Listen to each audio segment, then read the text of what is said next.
Bom dia. Lembramos que a conferência Cenário Atual e Produtos para o Mercado Imobiliário com a equipe Banco Safra está sendo gravada e seu conteúdo será utilizado pelos seus organizadores. Caso não concordem na divulgação da sua imagem, favor manter o vídeo desligado. Do contrário, entenderemos na expressa concordância da divulgação da sua imagem. Bom dia. Passando a palavra para o presidente da PIB Bahia. Bom dia. Prazer receber vocês aqui, o Safra. E aí eu saúdo o Denival, o Ricardo Pessoa, Charles, Priscila e Lucas. Acho que a gente tem aqui muito que conversar, né, sobre economia, sobre política, um pouquinho, que também interfere na economia. Saber aí como o banco projeta esse nosso ano, e principalmente o ano 2022 também, né, com o impacto principalmente no mercado imobiliário. Felizes por ter aí o Safra retornando aqui para a Bahia com a oferta de crédito para os nossos associados. Agradecer a nossa diretoria aqui presente, nossos associados, e a Marcos Vieira Lima, que foi a pessoa quem fez aqui essa aproximação para que hoje a gente pudesse estar desenvolvendo e conhecendo as taxas daqui do Safra. Então, com isso, eu passo a palavra aqui para o Denival, para que ele possa fazer a apresentação da turma e a gente iniciar a nossa apresentação. Excelente, doutor Cláudio. Muito bom dia. Primeiramente, agradeço em nome do banco também esse convite. É um prazer falar com o pessoal da ADEME, principalmente o Marcos Vieira Lima, que realmente nos proporcionou isso. Vai ser muito importante a gente falar realmente dessa interação, né, entre o banco e os players de mercado. Nós passamos aí por 2014 a 2018 por uma crise muito forte no setor. Temos essa retomada no meio da pandemia. Então, muito importante realmente a gente fazer esse bate-papo. Do nosso lado aqui, eu sou superintendente-geral do banco na área de produtos imobiliários. O Ricardo Pessolato está no meu time, né, ele que auxilia realmente a estruturação das operações. Da parte comercial, eu tenho aqui o superintendente regional do Nordeste, o senhor José Henrique, junto com o Charles, que é nosso officer do Middle. E nós aproveitamos aqui o ensejo realmente para convidar a nossa equipe de economia para a gente, além de falar um pouquinho dos produtos do banco, poder falar um pouquinho realmente do cenário econômico, né, tão turbulento como ele anda ultimamente, né?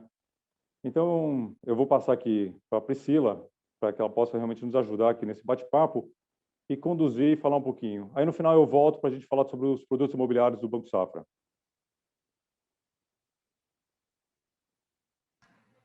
Ótimo. Deni. Oi, Denival? Oi, José. Se eu puder só dar uma palavrinha, porque eu vou ter que me ausentar, e eu queria cumprimentar vocês todos, tá certo? Mas eu vou ter outra reunião que já estava marcada, e eu queria só aproveitar a oportunidade e agradecer aí essa iniciativa do Charles, do Denival, do pessoal da ADEME, cumprimentar aí o Luciano da Prima, que nós já temos uma boa parceria, né? Então, assim, pessoal, eu queria, quem não me conhece, sou José Henrique, sou superintendente comercial do banco que toco da Bahia ao Ceará, quer dizer, eu toco o Nordeste todo, exceto o Maranhão.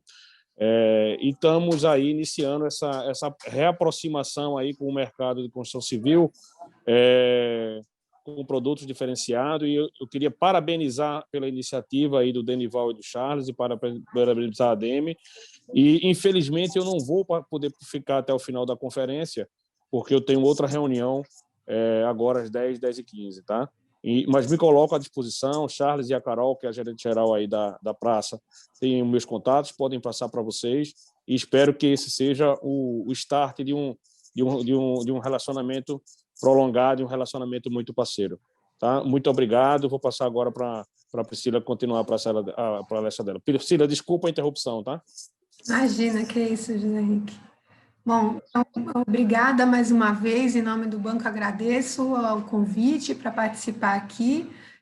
Como o senhor Cláudio estava adiantando, a gente tem muito assunto, dava para ficar horas aqui falando, mas a gente vai tentar resumir de uma maneira clara os principais pontos do cenário e principalmente os principais riscos que a gente enxerga hoje, dado que o cenário econômico está bastante incerto, com muitos riscos sobrevoando que podem, com alguma chance, vir a se materializar. né? Bom, acho que para começar a conversa, logo no início que eu entrei aqui, acho que eu vou usar até o comentário do senhor Marcos Vieira Lima, o verdadeiro Marcos Vieira Lima, sobre o pedido do secretário para se caso as empresas do setor teriam oxigênio para fornecer. Isso exemplifica a gravidade da situação que a gente está vivendo, né? Então, a gente começou o ano com alguma perspectiva de que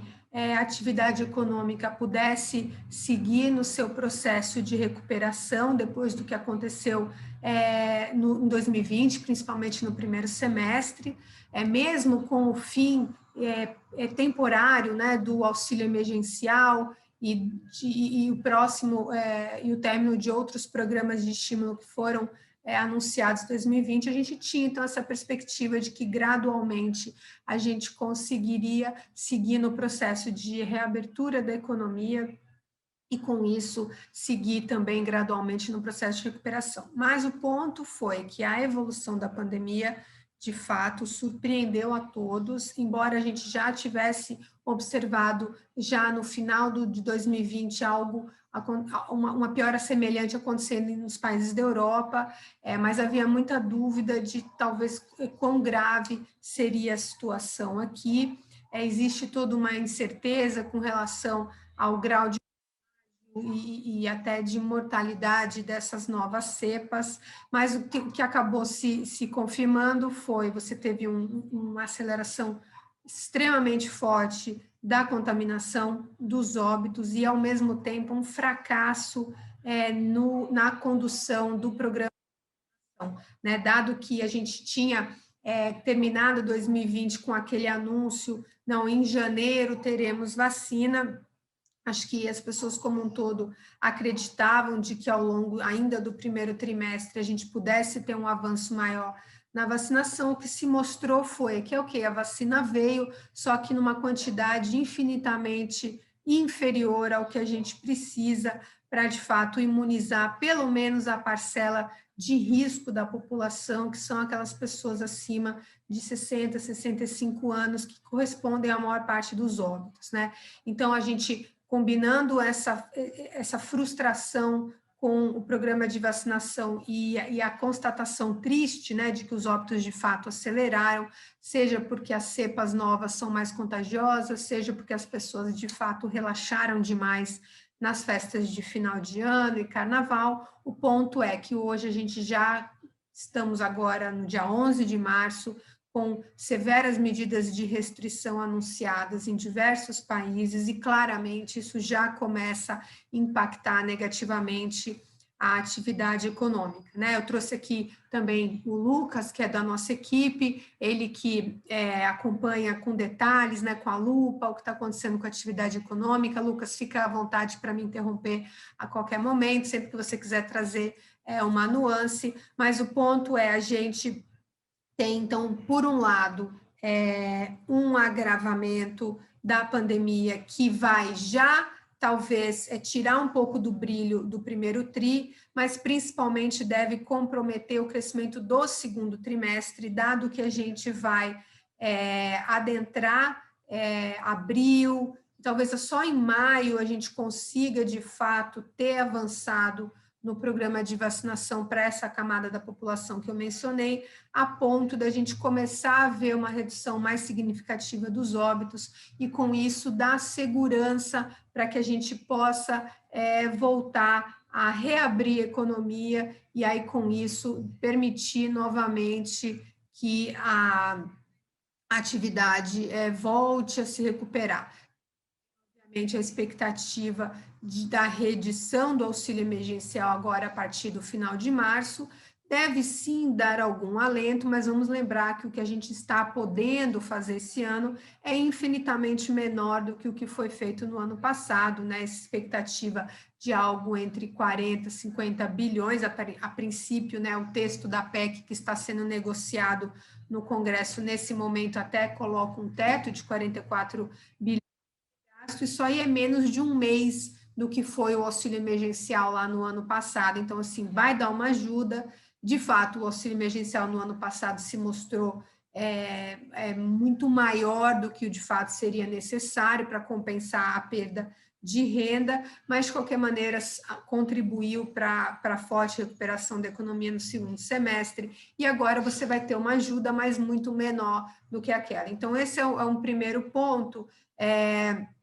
O segundo ponto, e aí eu vou só mencionar, eu queria até que o Lucas falasse um pouco mais dos detalhes da atividade, mas o segundo ponto que também preocupa é que, nesse cenário de reação à situação da pandemia e a preocupação, por um lado, do governo com os efeitos que essa situação toda tem causado na sua aprovação, e, por outro lado, uma dificuldade mesmo desse governo de atacar pontos importantes da agenda econômica que são mais delicados, mais polêmicos. Isso tudo tem feito com que a gente comece a mudar a expectativa com relação ao que vai ser a política econômica daqui para o fim do governo.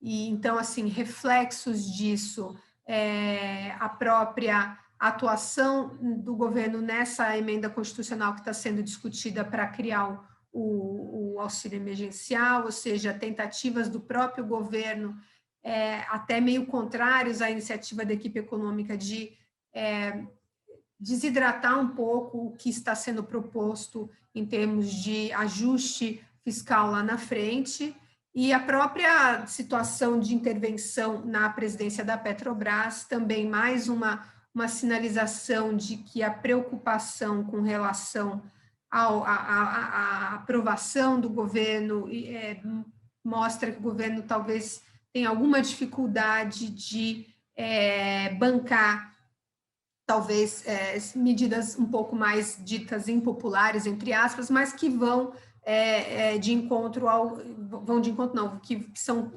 condizentes com a agenda econômica defendida a princípio, né, lá no início do governo pela equipe econômica. Então, toda essa mudança de percepção, ela tem impactos mais estruturais na economia, mais do que simplesmente a pandemia, é algo que tem preocupado muito a gente, e essa piora de percepção, que piora a percepção de risco, ela tem reflexos diretos na precificação dos ativos, ela piora as condições financeiras como um todo, e isso pode, sim, afetar negativamente decisões de investimento e acabar, inclusive, iniciando, né, na trajetória de taxa de juros.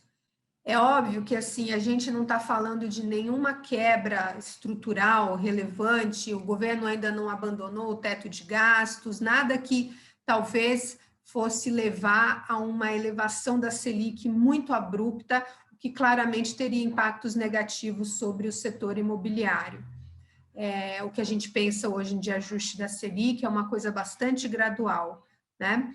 Mas, ainda assim, isso pode ter um efeito negativo no crescimento do ano que vem e nas confianças, ainda mais no ano que vem sendo o ano eleitoral. E aí, obviamente, não vou poder deixar de falar da situação política pós a decisão do Supremo Tribunal nos últimos dias, que também pode acabar tendo implicações. Então, essa é uma visão mais geral. Antes de eu entrar nessa segunda parte, eu queria que o Lucas falasse um pouquinho mais do que ele está vendo para a atividade econômica nesse período, nesse curto prazo.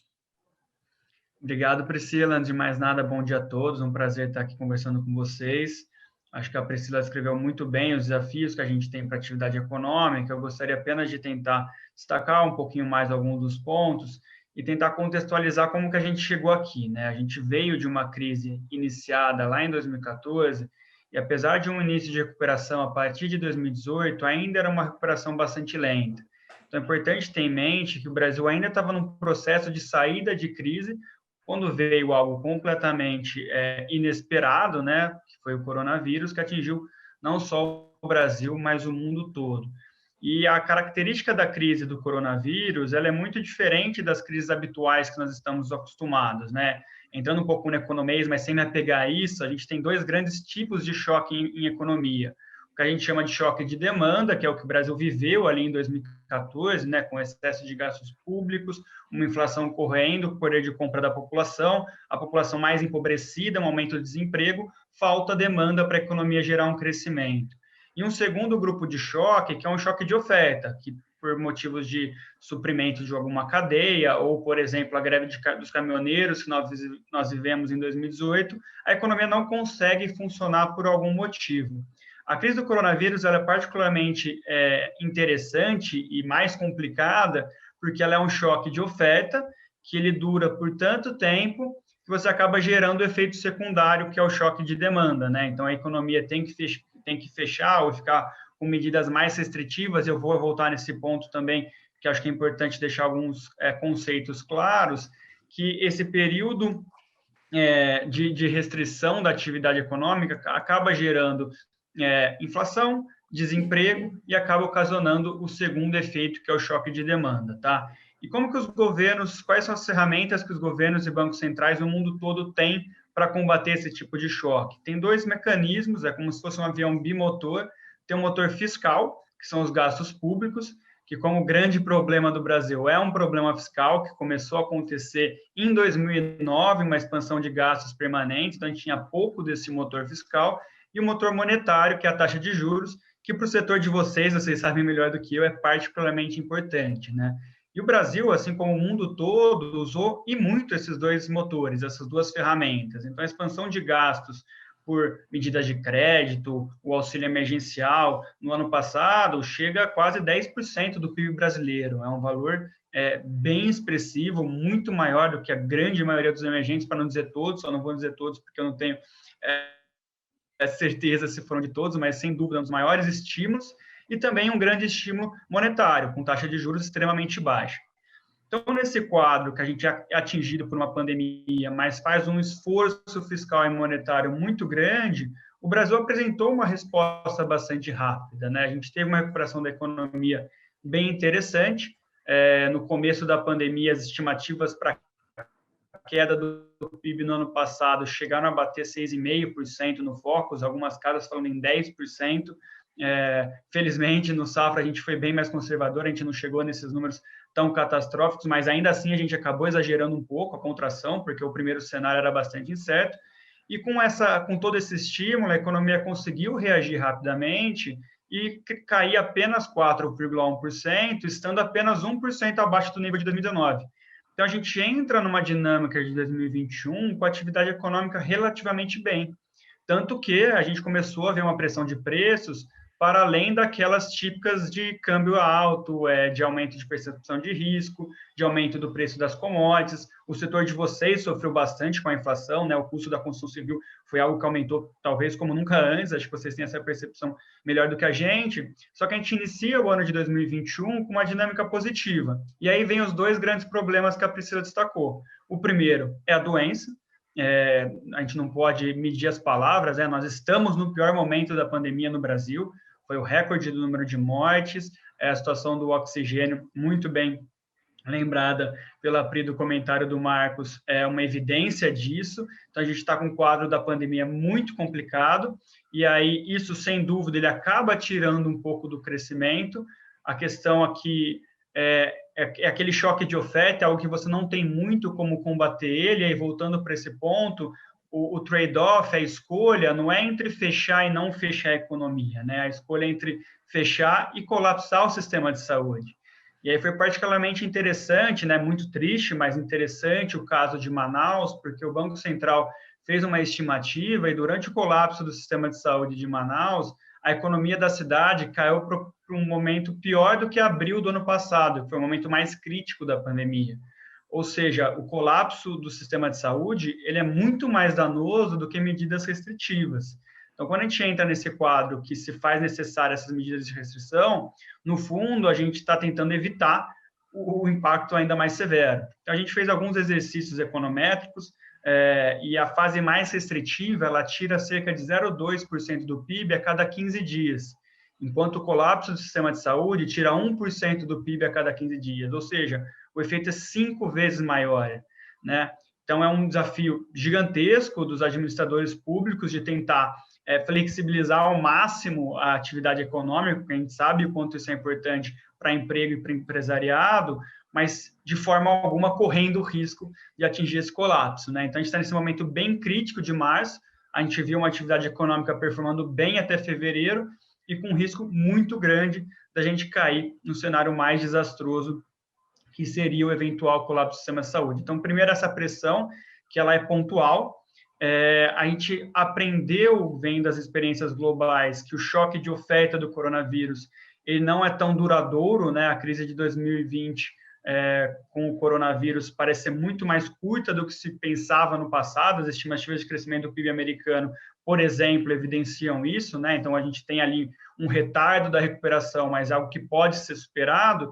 Mas aí, o principal ponto que nos preocupa é justamente a questão das condições financeiras e as expectativas dos investidores, né? Acho que a Pri vai comentar bastante dessa parte política, então vou passar de maneira mais breve, mas a gente vê uma piora da precificação dos ativos financeiros, como o câmbio, como a taxa de juros futura, apesar da gente acreditar que algum ajuste monetário, né, aumento de taxa de juros é necessário, porque a gente está num patamar de juros real negativo. Eu confesso para vocês que nunca imaginei que veria o Brasil com juros real negativo, era algo inimaginável durante minha formação. A gente está vivendo essa realidade, a gente espera algum ajuste gradual, mas a curva de juros futuro está precificando algo muito além disso. E essa precificação é justamente o risco. A gente tem um problema fiscal bastante grave, a dívida pública brasileira é elevada e segue em trajetória de expansão por motivos legítimos, tá? O coronavírus fez com que fosse necessária essa expansão de gastos, mas a gente precisa voltar para uma agenda de solvência da dívida pública, e toda essa piora de percepção, ela afeta o ponto mais importante para um crescimento de longo prazo, né, para ganhar PIB potencial, que são os investimentos.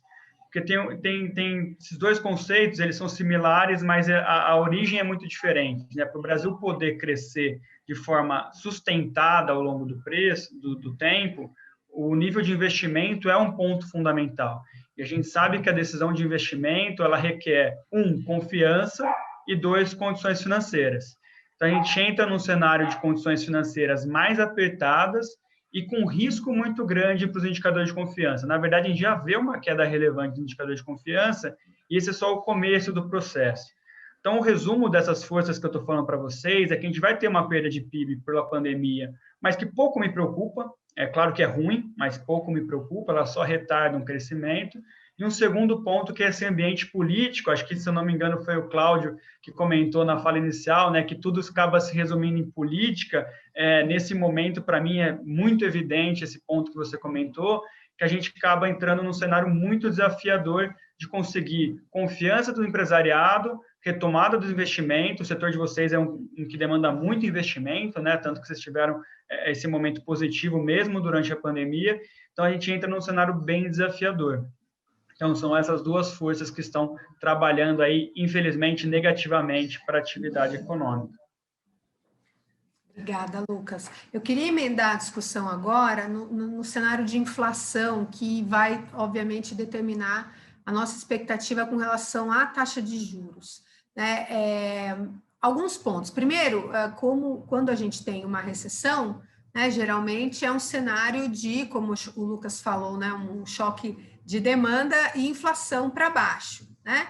Só que também, como o Lucas lembrou, a gente teve um problema de choque de oferta que acabou levando essa inflação muito para cima, né? Você teve aí falta de insumos, que isso, obviamente, são situações temporárias, mas que acabaram gerando a paralisação de produção em diversos lugares, não só no Brasil, mas fora. Aí, agora, traz uma pressão para vários setores por falta de insumo, que acaba se refletindo em preço. Agora, teve um outro choque muito relevante que a gente sentiu, a gente observou na inflação no ano passado, e que ainda segue afetando a inflação em 2021, ou seja, o choque não está sendo tão temporário. E que choque foi esse?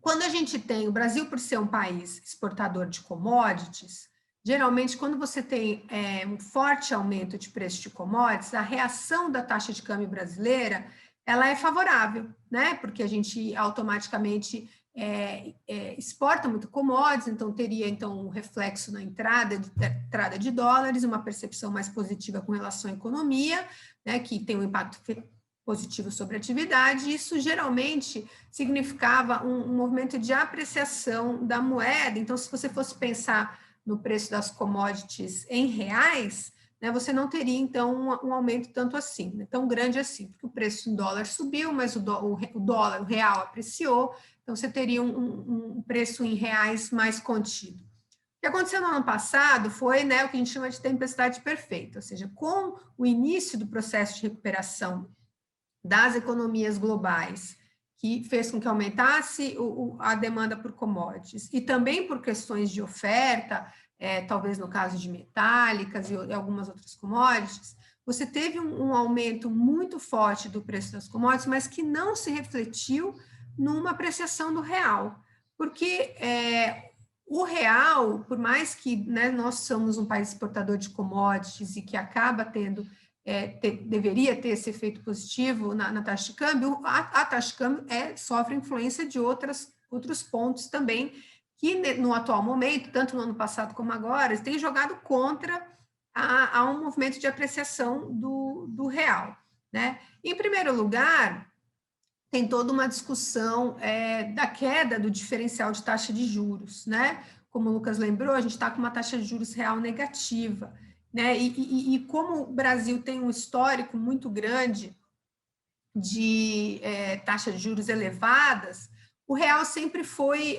o que no mercado a gente chama aquela moeda de carry trade, né? Você compra, compra o real porque a taxa de juros aqui é tão elevada que mesmo que você tenha algum risco de depreciação da moeda, ainda assim faria sentido você carregar ativos em reais. Isso, obviamente, não existe mais com a Selic a 2%, ainda mais sendo a taxa de juros real negativa.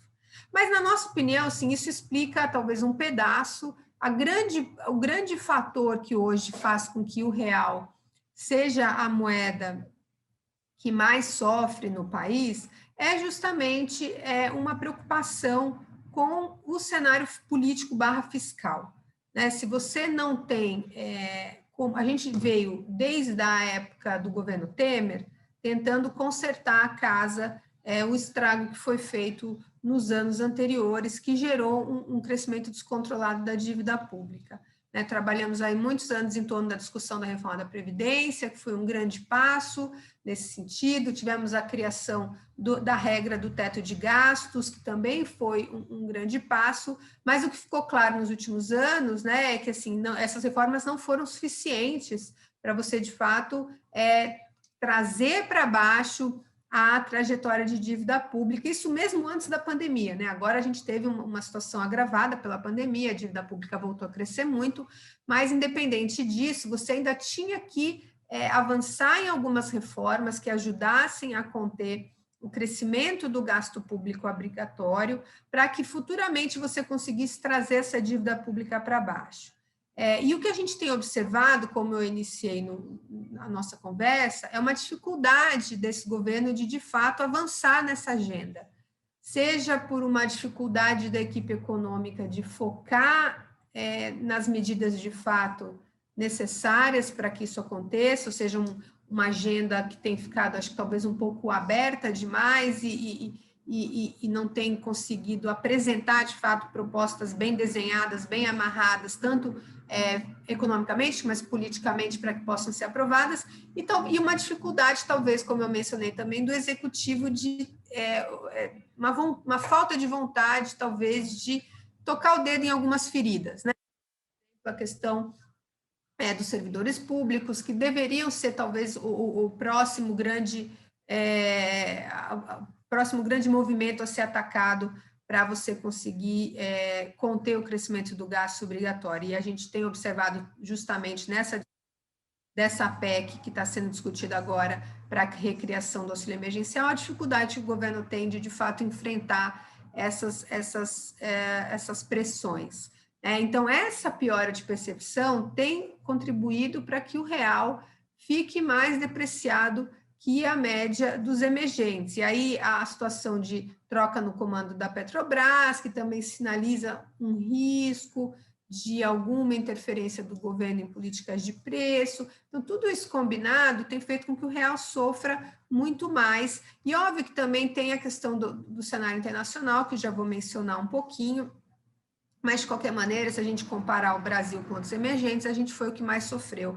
Então, isso, voltando na discussão da inflação, esse choque de commodities, combinado com uma forte depreciação cambial, fez com que o preço de alimentos no ano passado passasse de 2 dígitos, e você também tivesse uma pressão muito grande de industriais, né? Porque você teve, então, uma depreciação do câmbio muito elevada, até também algum aumento de custo de outros insumos, e é curioso porque a gente teve situações de fortes depreciações cambiais na crise do impeachment da Dilma, na época do escândalo da JBS, mas naquele momento você estava com a demanda tão deprimida, e não havia talvez havia sempre algum momento de alguma esperança de que aquela depreciação fosse ser revertida por uma perspectiva mais positiva que você poderia ter à frente com chances de reformas,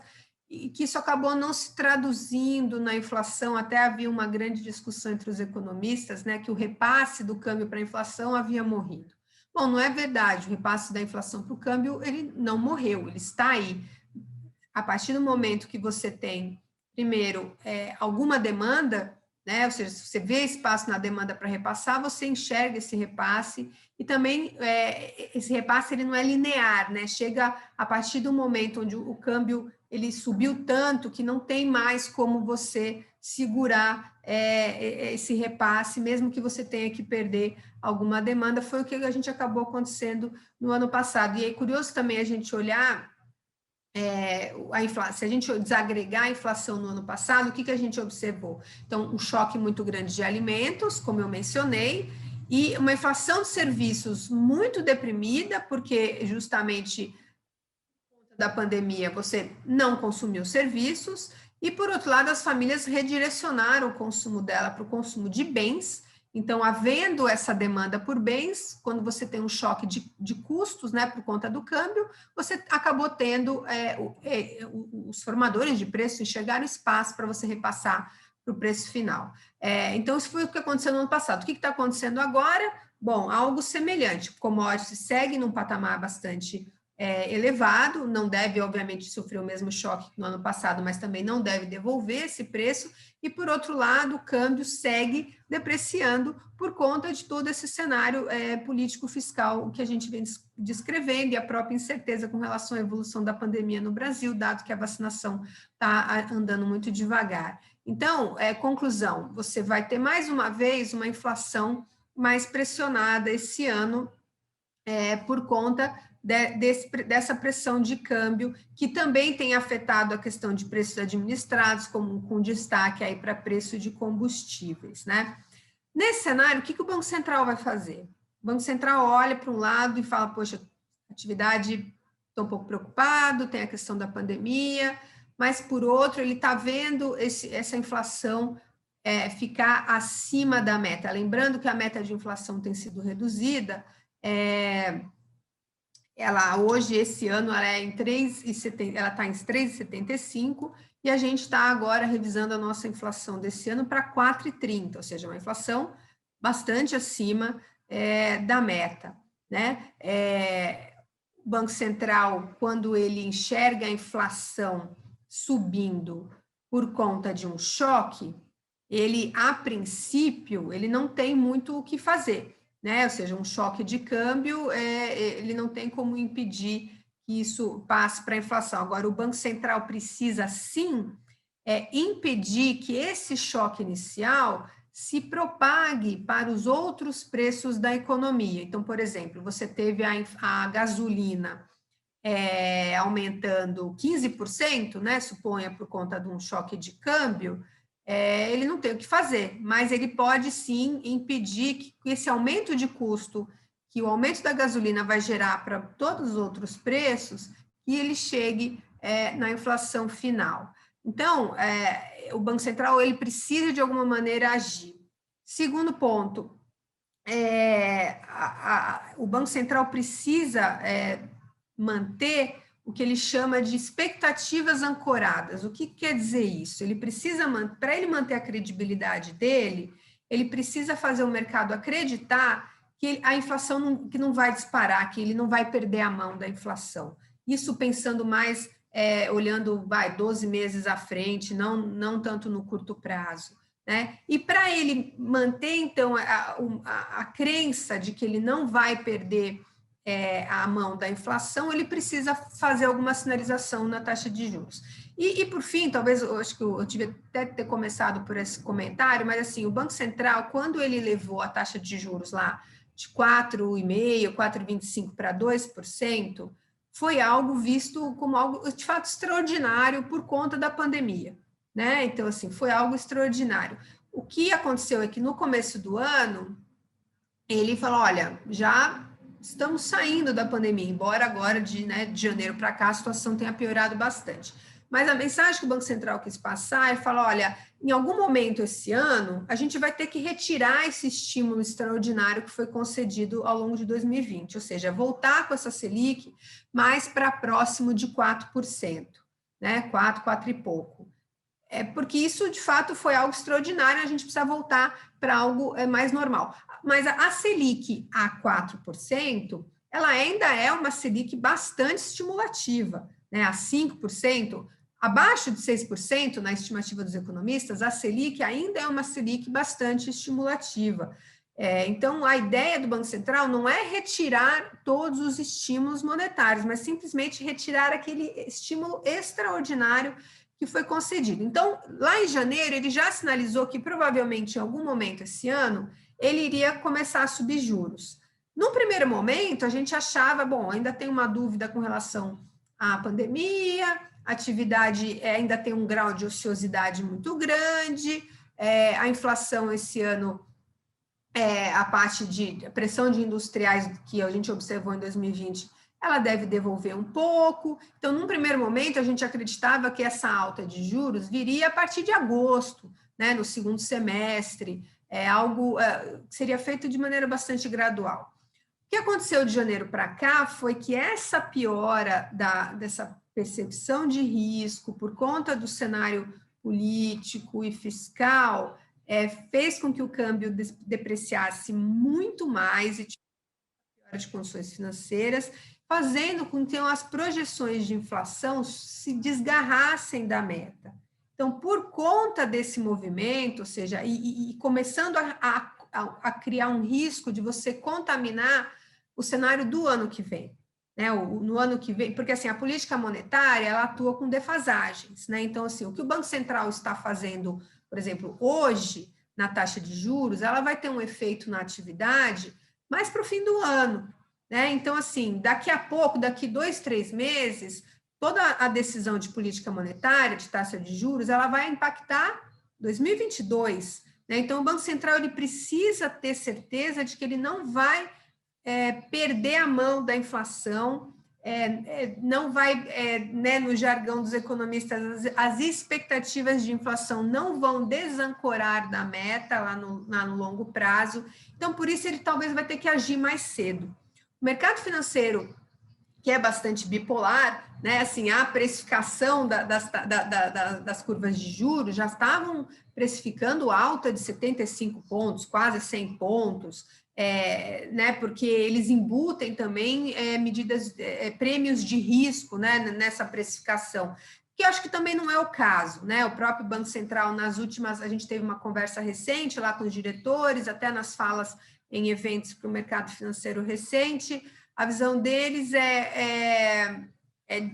a mensagem que acho que eles procuram passar é de que não é para tanto, né? Assim, você tem sim uma preocupação com a atividade, mas de qualquer maneira não é uma baita recessão, não é uma grave crise estrutural. Eles acham que, bem ou mal, passado a pandemia, a situação deve seguir se recuperando.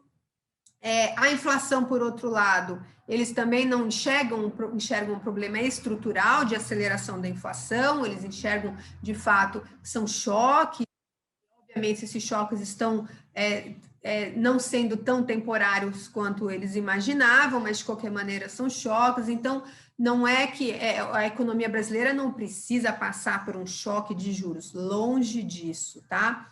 Mas, sim, é muito provável que já na reunião da semana que vem, o Banco Central comece a subir os juros. A gente acredita que ele deve levar a Selic para 2,5%, e essa Selic deve caminhar até o fim do ano para algo entre 4 e 4,5%. A gente está aqui refinando nossa projeção, até oferecer o nosso relatório semanal, que sai toda sexta-feira. Caso vocês não recebam, é só mandar os e-mails que a gente cadastra vocês no mailing, mas a gente sempre discute o cenário nessa publicação, é bastante interessante. Então, a gente está revisando o cenário, devemos bater o martelo até o fim da semana, para uma Selic que deve ficar aí entre 4% e 4,5%, provavelmente, o que é muito mais do que os 2% que temos hoje, mas, assim, de longe, o que a gente já teve no passado.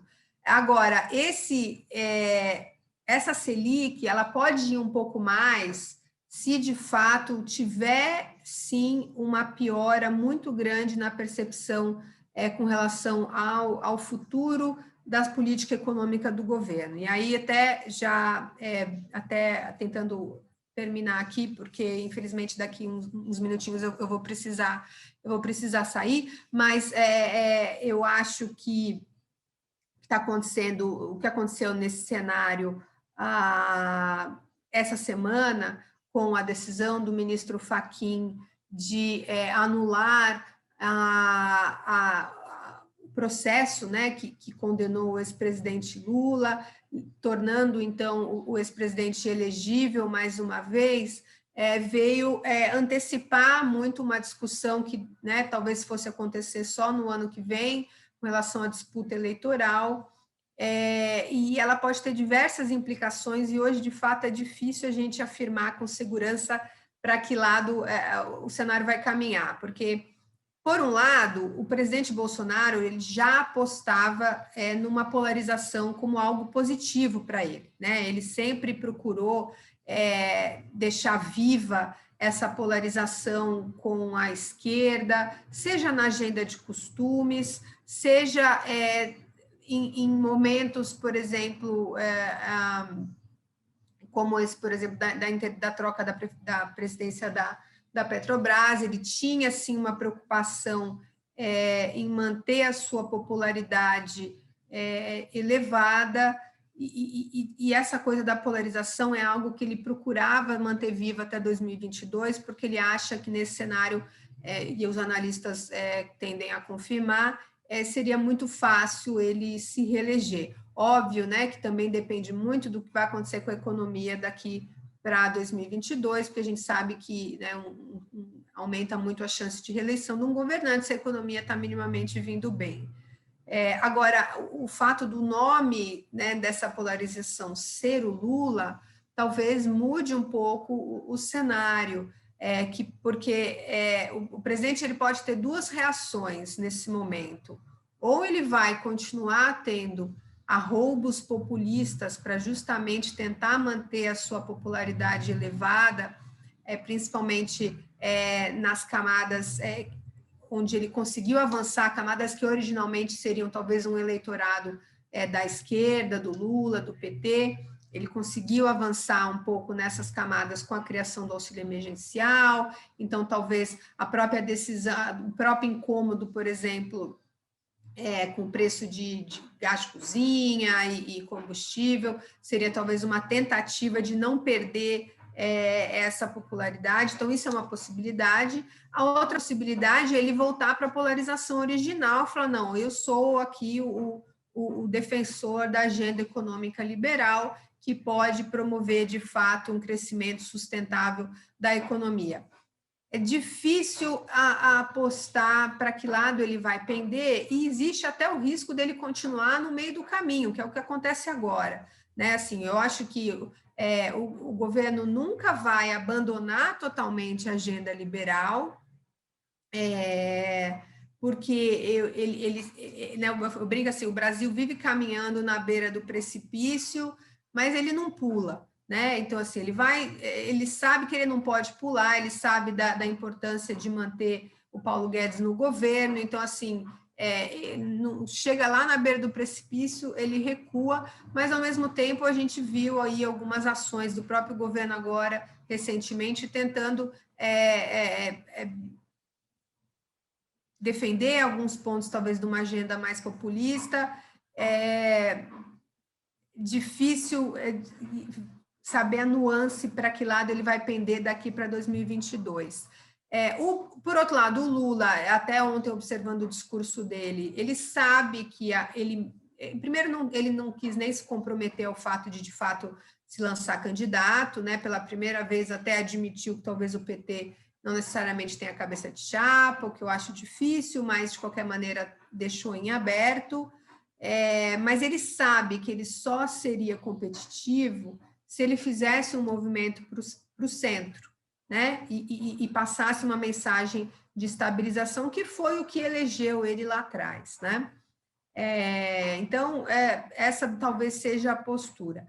E aí, nesse cenário, talvez eu tenha assim, um mínimo de esperança de que você consiga articular uma candidatura de centro, porque até então, antes dessa decisão que tornou o Lula elegível, parecia muito difícil o centro conseguir se unir em torno de um nome, como aconteceu em 2018, né? O centro se dividiu em diversos nomes, nenhum deles conseguiu ser competitivo, você acabou indo para o segundo turno com 2 extremos, né?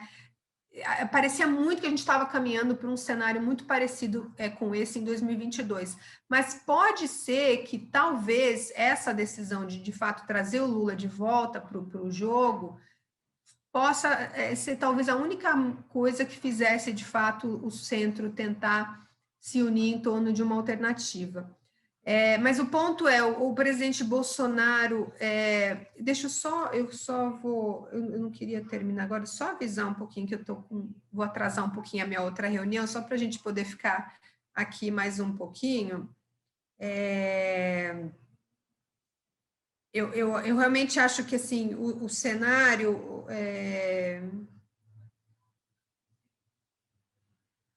Só uns minutos. Desculpa. Eu acho que o cenário político, então, ele vai ser bastante volátil daqui para frente, porque você vai ter todo o 2022 já entrando no radar a partir de agora, e isso pode, sim, impactar aquela discussão que eu trouxe no início, né? A percepção do comprometimento desse governo, de fato, com a agenda de reformas que ainda é necessário avançar, e com isso você talvez segurar um pouco decisões de investimento e manter essa taxa de juros talvez um pouco mais depreciada do que os fundamentos da economia brasileira de fato requerem. Se você for considerar, por exemplo, as nossas contas externas, esse câmbio deveria estar abaixo de 5, né? Nós temos aí um conta corrente bastante saudável, balança comercial com superávit bastante robusto. Então, assim, o câmbio não deveria estar onde está, dado, mesmo com o diferencial de juros onde está hoje, ele deveria estar abaixo de 5.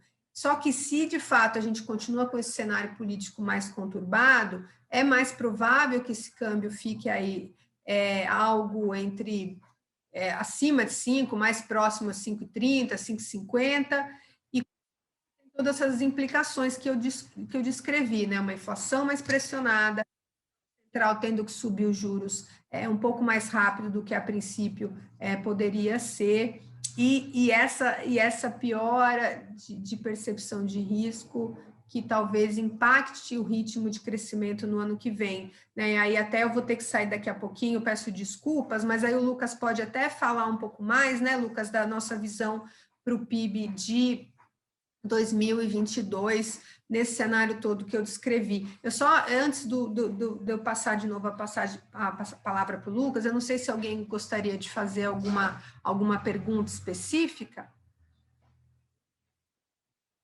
Gostaria, Priscila, só uma coisa assim que eu estava aqui pensando quando você estava falando.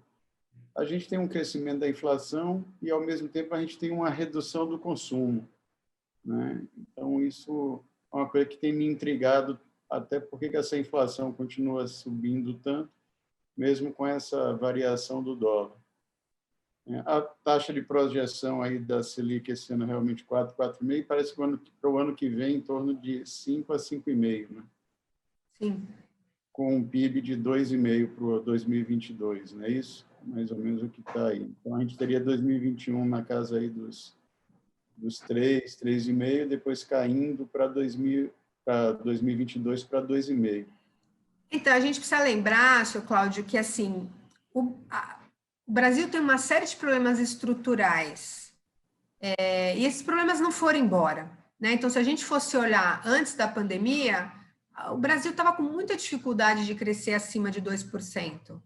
Né? A gente estava com, né, anos de crescimento 2%, 2%, porque a gente precisa, de fato, resolver alguns problemas estruturais, fazer algumas reformas de aumento de produtividade, para, de fato, que a economia brasileira consiga crescer mais. Óbvio que assim, a gente teve alguns avanços importantes que permitiram a taxa de juros cair para o patamar que ela está, né? A gente, lembrando, há alguns anos atrás, a gente era inimaginável pensar que a Selic fosse para 5%, 6%, né? Como algo normal, né? A gente enxerga 6% como o novo normal da economia brasileira, mesmo na atual circunstância, né?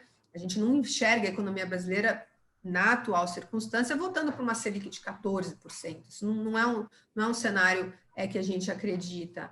Óbvio que, dependendo da piora que acontecer estrutural, esse cenário pode voltar a acontecer, mas não é o cenário que a gente enxerga hoje, né? Mas, assim, o fato é que a economia brasileira ainda precisa avançar em muitas reformas e aumentos de produtividade para poder crescer consistentemente acima de 3%. E isso não aconteceu. Né, o que está acontecendo esse ano, se a gente está com projeção de crescimento acima de 3% esse ano, é porque a gente tem uma base muito deprimida no ano passado. Né? Então, assim, a gente teve primeiro uma enxurrada de estímulos fiscais injetados na economia no segundo semestre do ano passado, não só no segundo semestre, né, a partir do segundo trimestre, o que permitiu que a economia brasileira voltasse a se recuperasse de maneira bastante rápida. E esse ano temos esse efeito base que vai permitir que a economia cresça também entre 3 e 3,5, né? A gente está pensando, aí o Lucas pode falar um pouco mais, a gente está revendo nossa projeção para um pouquinho abaixo de 4, que era a nossa projeção. Mas, assim, para o ano que vem, a gente volta para o nosso cenário de crescimento de 2 e poucos %, que é o que a economia brasileira hoje consegue fazer se a gente não avançar mais nas reformas, né? Aí não sei se o Lucas quer acrescentar alguma coisa. Eu só falar mais uma coisa aí que eu acho que também teria um pouco a ver com isso, que é o projeto de privatização, né? Principalmente aí da elétrica, saneamento, etc., que também podia destravar um pouco essa infraestrutura nossa. E as reformas que a gente entende que a mais importante, eu acho que a mais difícil que possa acontecer, que é a administrativa, para a gente diminuir o tamanho desse Estado-mãe, que só faz onerar o custo de quem produz. Pois é. Não, o senhor foi bem bom o senhor ter lembrado a questão do marco do saneamento, né? Eu acho que isso sim, eu acho que por mais que a agenda macro esteja tão conturbada, eu acho que temos chance ainda nesse governo, de ter mais avanços na agenda regulatória microeconômica. Então, tivemos a aprovação do marco de saneamento, que ainda falta um ponto lá de regulamentação, na verdade, a apreciação de um veto, né, que eu acho que é importante para você, de fato, destravar. Isso pode, sim, ser um ponto, um marco muito importante para o setor de construção, porque a gente sabe da carência, né, do setor e da necessidade de investimentos muito elevados, então isso sim pode ser importante. Tem também o marco do gás, que também está para ser apreciado, tem o marco de ferrovias, então essas discussões microeconômicas, elas, com alguma negociação política, elas têm sim muitas chances de sair do papel, e isso pode ser algo positivo para a economia como um todo, e principalmente para o setor de construção. Eu acho que sempre tem alguns lobbies, né, dos setoriais, de setores que ganham, que perdem, mas eu acho que com alguma negociação é importante. O próprio ministro da Infraestrutura, né, acabou de anunciar, tem uma série de leilões que já vai acontecer agora no mês de abril, leilões de infraestrutura, tem terminais portuários, tem vários aeroportos, então e essa é a parte boa que eu acho que tem condições de andar e pode sim minimamente trazer algum respiro para a atividade, para o investimento, tá? Então, isso sim, eu até foi uma falha minha não ter destacado isso na nossa conversa. Eu agradeço você ter trazido esse tema. É porque essa coisa da privatização, a gente não sabe quem vai ganhar a próxima eleição, que já está aí essa disputa política, e qual vai ser a agenda de quem ganhar, né? De repente, alguém pode mudar tudo de novo e a gente, mais uma vez, ficar naquele... Acho que não é mais nem voo de galinha, acho que já é voo de pinto. A gente dá um... e volta tudo. Mas, então, torcer para 2022, de fato, a gente ter um governo realmente comprometido, né, com essa agenda e com capacidade de entrega um pouco melhor, viu? Acho que trouxe alguma frustração, né? Acho que a tentativa de olhar para agendas ao mesmo tempo acaba que dificulta, né? Você, de fato, dar um passo de cada vez. Então, isso é algo que, de fato, a gente torce para melhorar daqui para frente, né? Pronto. Aí, Lucas, você pode falar e depois a gente deixa franqueado aí, alguém quiser colocar alguma coisa. Tá, eu só vou pedir desculpas, eu vou ter que deixar a reunião, eu tinha uma outra reunião agora às 10h30, agradeço mais uma vez o convite, o Lucas aí vai super me representar, que ele é nosso super economista aí de atividade, e obviamente pode falar do cenário como um todo com bastante propriedade, tá? Agradeço mais uma vez o convite, peço desculpas por ter que sair, viu, Denival, antes do tempo aí de vocês. Nada, Priscila, a gente que agradece e vamos ter outras oportunidades, que essas conversas são boas e importantes, né? Até para a gente tentar traçar algum cenário no meio de tanta incerteza. Muito obrigado. Sim, tá bom. Boa sorte para todos nós, viu? Obrigada. Obrigado, Priscila. Tchau. Queria aproveitar o gancho aí da última pergunta e resposta da Priscila, porque essa questão e eu acho muito mais interessante, né, essa discussão mais estrutural de crescimento de longo prazo, ela sempre esbarra na questão do investimento. E é bem bacana quando a gente faz a apresentação para o setor da construção civil, porque no Brasil, 50% dos investimentos é a construção civil, né? Então, quando a gente fala do crescimento que o Brasil teve ali no início dos anos 2000, não tão início, mas enfim, aquele boom de crescimento, que todo mundo fala-se muito no boom das commodities, mas foi um momento de boom dos investimentos. A taxa de investimento no Brasil era de 20%, hoje ela é de 15%. As estimativas é que a depreciação corrói aí cerca de 13%, 14%. Ou seja, o Brasil é um país que não tem produtividade, a gente não tem ganho de investimento. Isso nem para entrar no óbvio, que todo mundo acaba concordando da questão da educação, etc., né? E vocês, enfim, não sei o caso específico da ADEME, mas, enfim, o setor sofreu muito na crise de 2014, né? A construção civil, ela começou a esboçar uma reação, mas a partir de 2019, e aí teve um 2020 dentro de todas as circunstâncias que ocorreram, bastante prósperas. E quando a gente pega a parte de infraestrutura, com a falência do Estado, e no formato que a infraestrutura ocorre no Brasil hoje, que é praticamente exclusivo do Estado, eu não gosto tanto de falar isso, porque eu sei que tem muito setor privado já atuando bastante na parte de infraestrutura, mas é majoritariamente ainda o Estado, você para toda a agenda de produtividade, né? Essa questão do saneamento é surreal, que um país como o Brasil, que até outro dia era a 8ª economia do mundo, agora é a 12ª, a gente tem metade das pessoas que não tem água e esgoto, né? Então é um negócio assim, que de fato é algo muito ruim e que afeta a produtividade de maneira indireta. O número de doenças é maior, saúde acaba comprometida, então você tem toda essa parte que avança pouco. E a Pri foi muito feliz em comentar que essa agenda tem avançado. Então, o marco de saneamento é o marco do gás para sair, a BR do mar, a tal da cabotagem, é muito importante. para o setor. Claro que vai ter alguns outros setores que podem se sentir prejudicados por essa medida, mas pensando em país é algo bastante importante. Então, enquanto o Brasil não retomar uma taxa de investimento elevada, e isso passa muito pela construção civil, e essas mudanças estruturais de solvência da dívida que possibilitam uma taxa de juros estrutural baixa, é vital. A gente sabe que a construção civil ela depende muito da taxa de juros em todas as pontas, né? O mutuário, o comprador, ele precisa de uma taxa de juros para financiar seu imóvel, o empreendedor precisa dos juros para, enfim, financiar seu investimento, e assim por diante.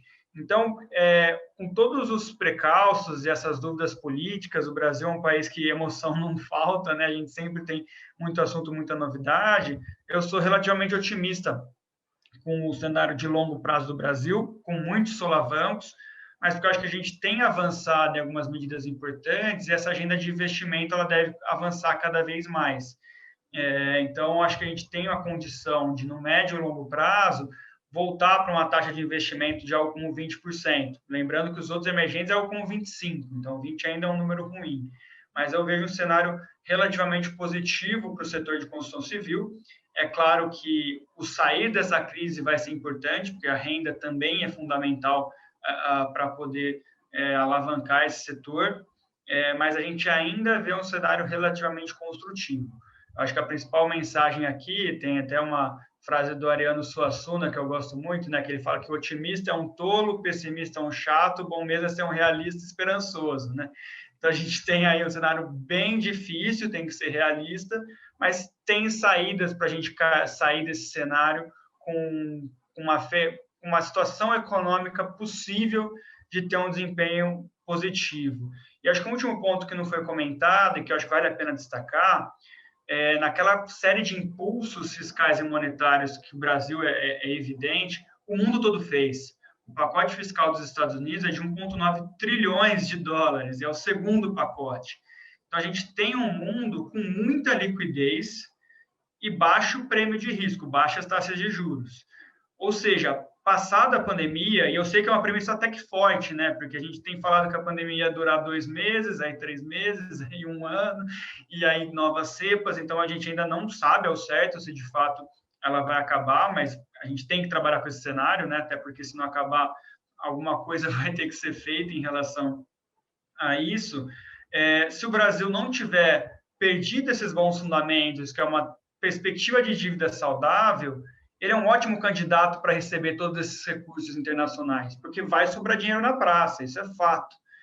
Os Estados Unidos gastou esses trilhões de dólares, a Europa outros trilhões, Japão a mesma coisa, enfim. Então, vai ser um momento de muita bonança externa que o Brasil, fazendo seu dever de casa, ele pode aproveitar. Então, por um lado, eu tenho esse otimismo de ver um cenário internacional que pode favorecer, de outro lado, muita insegurança com toda essa incerteza, principalmente política que a gente está vivendo, que pode descambar para qualquer lado, tanto lados positivos quanto lados não tão positivos. Se alguém quiser fazer alguma pergunta desse tema ou qualquer outro tema aí, estou super à disposição de vocês para a gente continuar nosso bate-papo. Uma pergunta aqui de um associado nosso, seu Xará, que ele perguntou assim: qual a projeção do Safra da taxa Selic para 2022 e 2023? E, num pior cenário, qual a projeção para 2021? Bom, vamos lá. Nossa projeção para a taxa Selic, a gente está discutindo essa semana, tá? Como a Pri falou, a gente deve ir para algo como 4, 4,5 esse ano, aproximadamente 5, 5,5 ano que vem, e aí é uma discussão bem interessante, né? O Brasil ele tem uma meta de inflação de 3,5, e para falar dessas taxas de juros de longo prazo, a gente fala qual que é o juros real neutro, né? O nível que você nem estimula nem desestimula a economia / inflação. E no Brasil, historicamente, se usava um nível muito alto, como 4%. Mais recentemente, esse nível que os economistas comentam caiu para 3%. Hoje, a gente vê em economias desenvolvidas que é próxima de 0%. E os modelos que capturam essa taxa de juros neutra, a taxa de juros neutra exterior tem impacto grande na local. Então, assim, as estimativas variam entre 2% e 3%. Num cenário mais conservador, assumindo essa juros real neutra de 3%, mais uma meta de 3,5%, a gente está falando de uma Selic em velocidade de cruzeiro de 6,5%. Eu tendo a acreditar que é menos. Claro, com a premissa que a gente não desancora o fiscal, que não abandona o teto, que a gente consegue manter uma trajetória sustentável da dívida. Porque os juros nada mais precifica o risco, né? Se o Brasil tem um risco de insolvência, a taxa de juros neutra fica muito maior e a situação muito mais complicada. E tem outro ponto importante que este ano está trabalhando contra, por conta da taxa de câmbio, mas que é a questão do mercado globalizado, a gente tem importação ou exportação de inflação, né? A gente vê os preços externos caindo e é um cenário que a inflação ela praticamente inexiste lá fora. Recentemente, tem uma discussão muito grande de economistas renomados, prêmios Nobel, comentando que a inflação vai aparecer e vai ser uma surpresa no mundo todo. Até agora não apareceu. E essa conversa vem desde 2008 do grande impulso fiscal. Então, se a gente continuar com o que a gente tem visto até o momento, de um cenário de inflação internacional bastante tranquila, o Brasil continuar com a trajetória solvente da dívida pública, a gente não deve ter grandes pressões na inflação. Então, todo esse contexto é para falar, acho que a taxa de juros neutra do Brasil, velocidade de cruzeiro no longo prazo, é algo entre 6 e 6,5, num cenário positivo, talvez algo como até 5,5, se a gente tiver, de fato, um caminho de solvência da dívida melhor. Então, acho que é um pouco essa nossa visão para a taxa de juros. Mais alguma pergunta? Cláudio, eu só queria esclarecer o que é que ele chama aí de longo prazo. Esse 6,5 está falando a expectativa de que ano isso?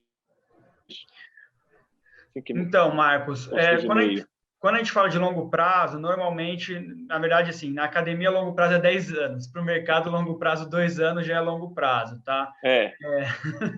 Então, quando a gente fala de longo prazo, eu estou pensando mais ali em 2023. A gente tem uma situação bem peculiar, que foram 2 crises encavaladas, que o longo prazo fica mais distante. Porque qual que é o longo prazo? É quanto a economia ela entra na sua velocidade de cruzeiro. Seja essa velocidade rápida ou baixa. Por exemplo, hoje o PIB potencial do Brasil é próximo de 1% ao ano. Então, toda vez que a gente cresce mais do que 1%, 2021 é diferente, tá? Por causa do choque. Mas, enfim, grosso modo, a gente está crescendo acima do potencial, ou seja, uma economia em aceleração. E abaixo de 1% é uma economia em desaceleração. E a gente só vai conseguir buscar esse potencial no final de 2023. Ou seja, esse longo prazo que eu estou falando é entre 23 e 24. Especificamente no caso desse encavalamento de crises. Normalmente seria um prazo aí de 2 anos, quando a gente fala mais de longo prazo. Obrigado. Mais alguma pergunta? Aproveitar para a gente entrar aí agora no nosso crédito imobiliário. Essas são as menores taxas, viu? Agora e futuras.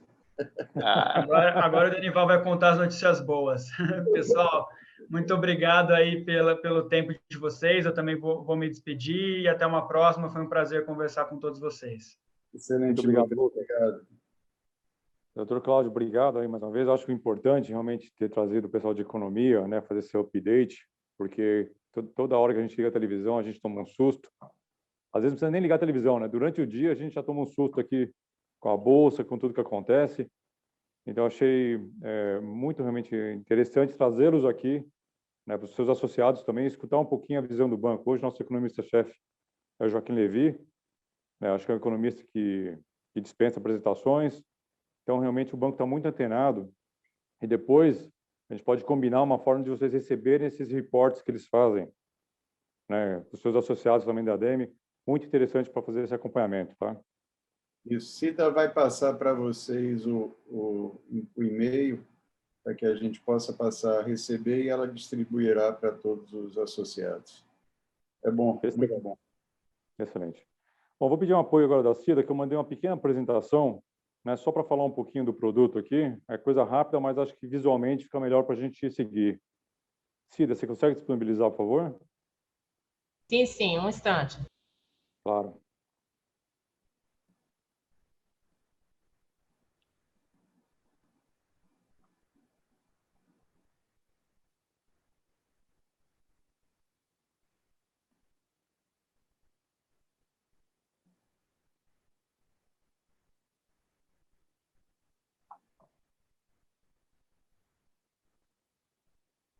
Excelente, Cida. Pode passar para a segunda página, por favor? Aqui é só realmente o nome da área, né? Produtos imobiliários, nós temos os especialistas aqui de ativos.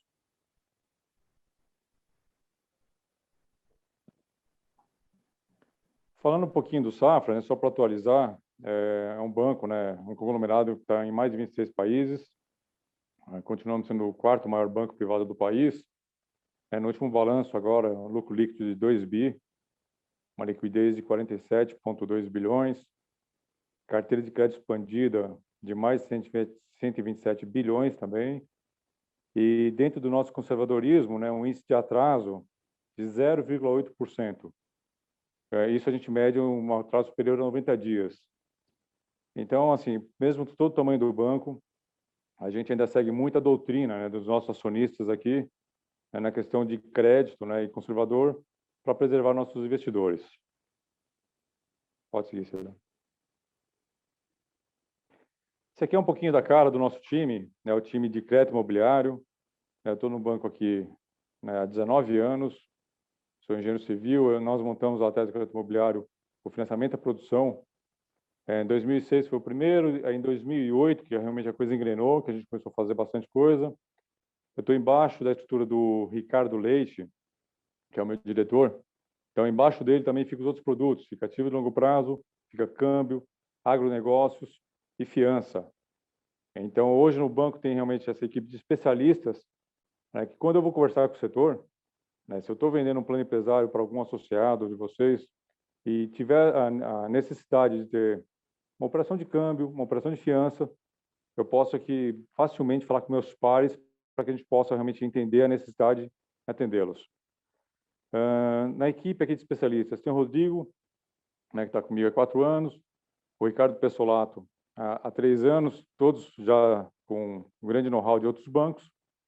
O Valdir é o mais novo de banco, 1 ano, mas tem uma trajetória de 30 anos no mercado, ABN, Real, Tecnisa, muito conhecido no segmento.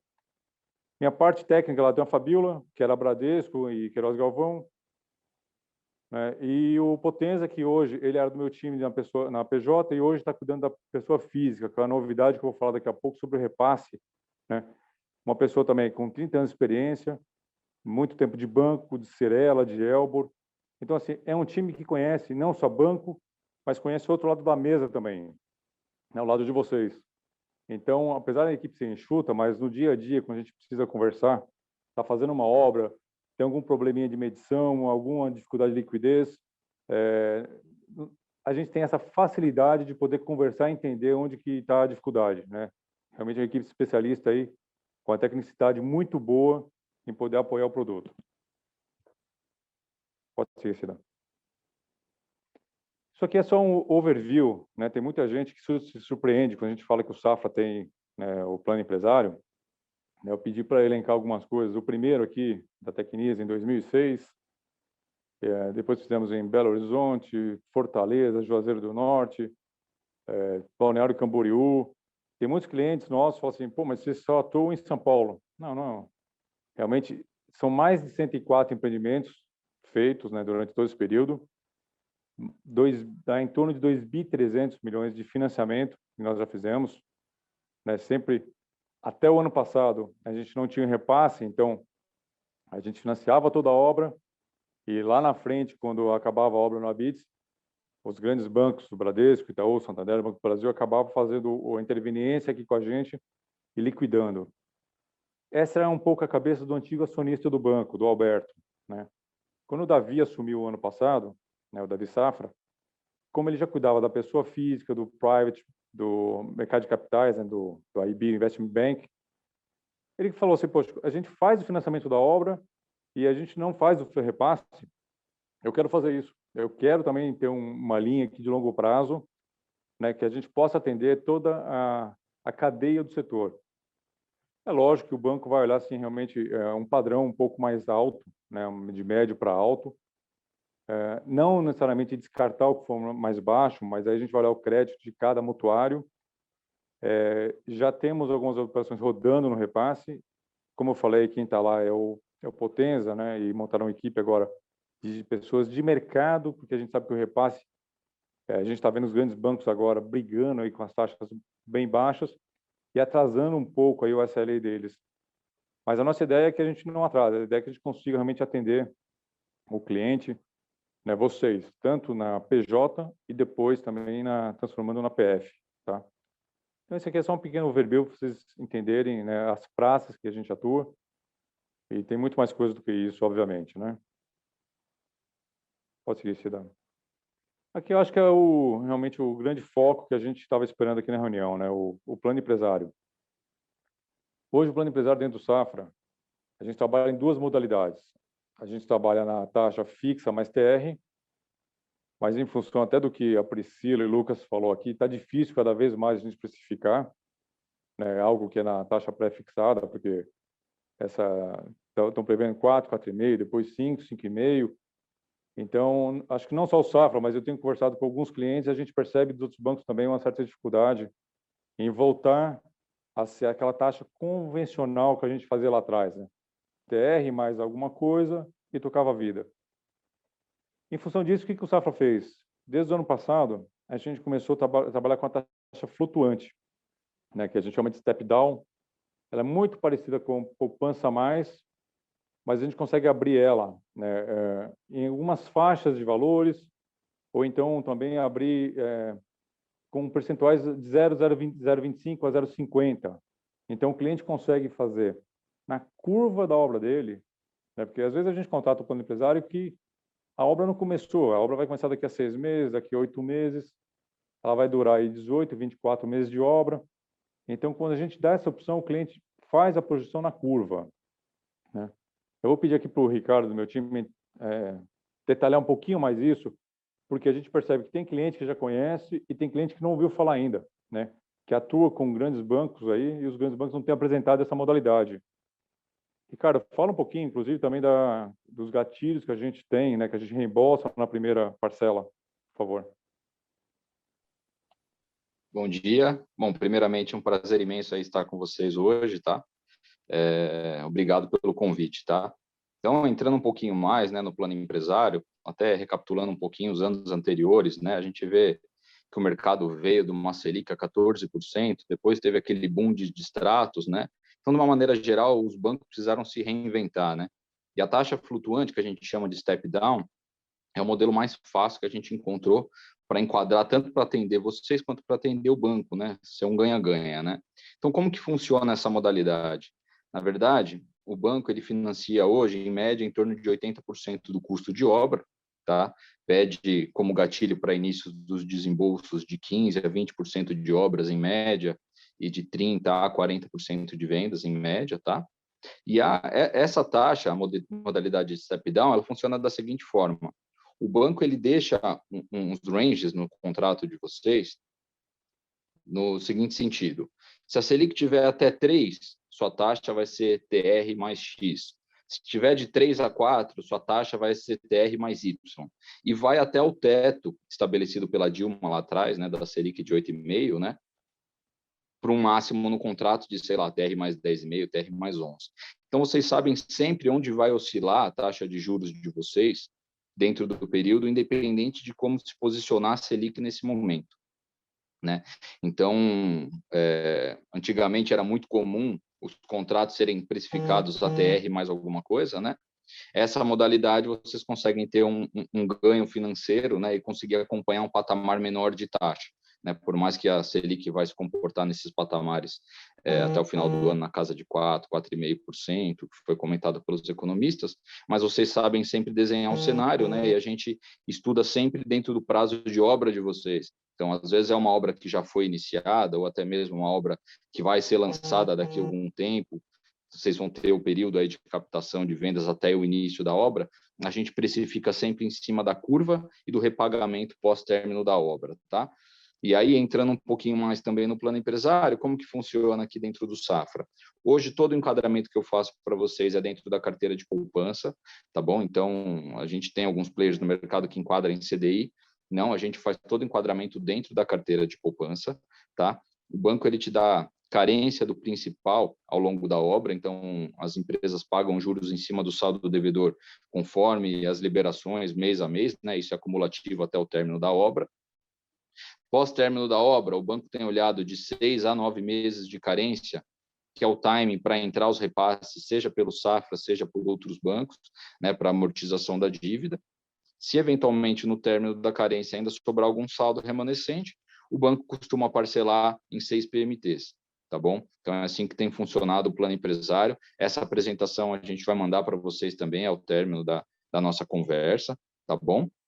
E aí a gente também tem os outros 2 produtos, né, que tem sido praticamente o carro-chefe, né, junto do plano empresário nesse momento que a gente tem vivido de mercado, né, que pode ser que alguma empresa dos associados tenha e opte por essa modalidade também. Hoje, a gente vê bastante, né, empresas, seja loteadoras, sejam empresas carregando carteira de recebível imobiliário, né? Então, o banco ele também consegue estruturar uma operação de capital de giro com garantia desses recebíveis imobiliários. A gente monta o fluxo de PMT, né, das parcelas de acordo com os recebimentos de vocês, então é um fluxo mais personalizado, né, e que possa ser que, eventualmente, pelo indexador, que a carteira vai sendo atualizada, não sei se é IGPM mais alguma coisa, INCC mais, muda muito de praça para praça, de localização para localização, mas que faça sentido, né, você colocar esse fluxo como garantia, né? Até, Cida, se você puder, por gentileza, retornar no slide, pode ser nesse daí também, a gente, além do capital de giro com garantia dos recebíveis imobiliários, tem operado também, em alguns casos, né, algumas empresas constroem com recursos próprios, ou eventualmente precisa de um ou outro gatilho para finalizar uma obra, que é o mútuo, né, capital de giro isento de IOF, né, para fins habitacionais. Então, como que funciona essa modalidade? A gente enquadra o capital de giro de acordo com a necessidade e prazo de vocês, claro que varia na aprovação de crédito de cada empresa, garantias e tudo mais, mas o racional é o seguinte: o banco, através do custo que você tem a incorrer da obra, se ela for uma obra residencial, eu consigo comprovar para o Banco Central, através de alvará e matrícula, que a incorporação desse projeto é residencial e que você não tem um outro funding, um plano empresário, alguma coisa do tipo, eu consigo te liberar esse custo a incorrer, ou parte dele, isento de IOF, porque a destinação do empreendimento é residencial. Então, tem funcionado também, porque não necessariamente eu te peço as garantias do plano empresário. Às vezes, você tem algum outro terreno que você não vai lançar um empreendimento nos próximos anos, uma aplicação financeira, ou até mesmo a carteira de recebível imobiliário. A gente estrutura essa operação dessa forma, por ser uma operação de capital de giro, ela entra na parte de tesouraria do banco, né? Então, a gente costuma precificar tanto em taxa pré quanto em taxa pós, CDI mais alguma coisa, mas pelo fato de ele ser residencial, ele isenta o IOF, que hoje, comparado com a taxa de juros atual do país, né, ele é muito pesado, né? Então tem feito sentido para algumas empresas, tá? Até acabei aprofundando um pouquinho mais, Denival, se você quiser complementar em algum ponto, fica à vontade, tá bom? Não, Ricardo, excelente. Eu acho que deu um overview bacana aí dos produtos que a gente tem, né, o que a gente tem operado e o que os clientes têm demandado para a gente. Realmente, ano passado, o governo baixou aquela medida que tinha isenção do IOF, então teve uma ajuda boa para o setor. Como acabou, né, realmente não dá para manter essa medida muito tempo, o governo precisa realmente arrecadar impostos, tem essa opção dos fins habitacionais, que a gente tem feito isso, e é simples, né, não é uma operação, não tem grande estruturação, é só conseguir comprovar a destinação do recurso e a gente já consegue realmente fazer a isenção do IOF na própria CCB que a gente emite, né? Pode seguir, Cidadão. Aqui acho que acaba, então gostaria de abrir realmente aí para as perguntas, né? A gente está aqui à disposição e a ideia realmente é mostrar a vontade que o banco está, a vontade do banco está de operar, de fazer grandes negócios. A gente está...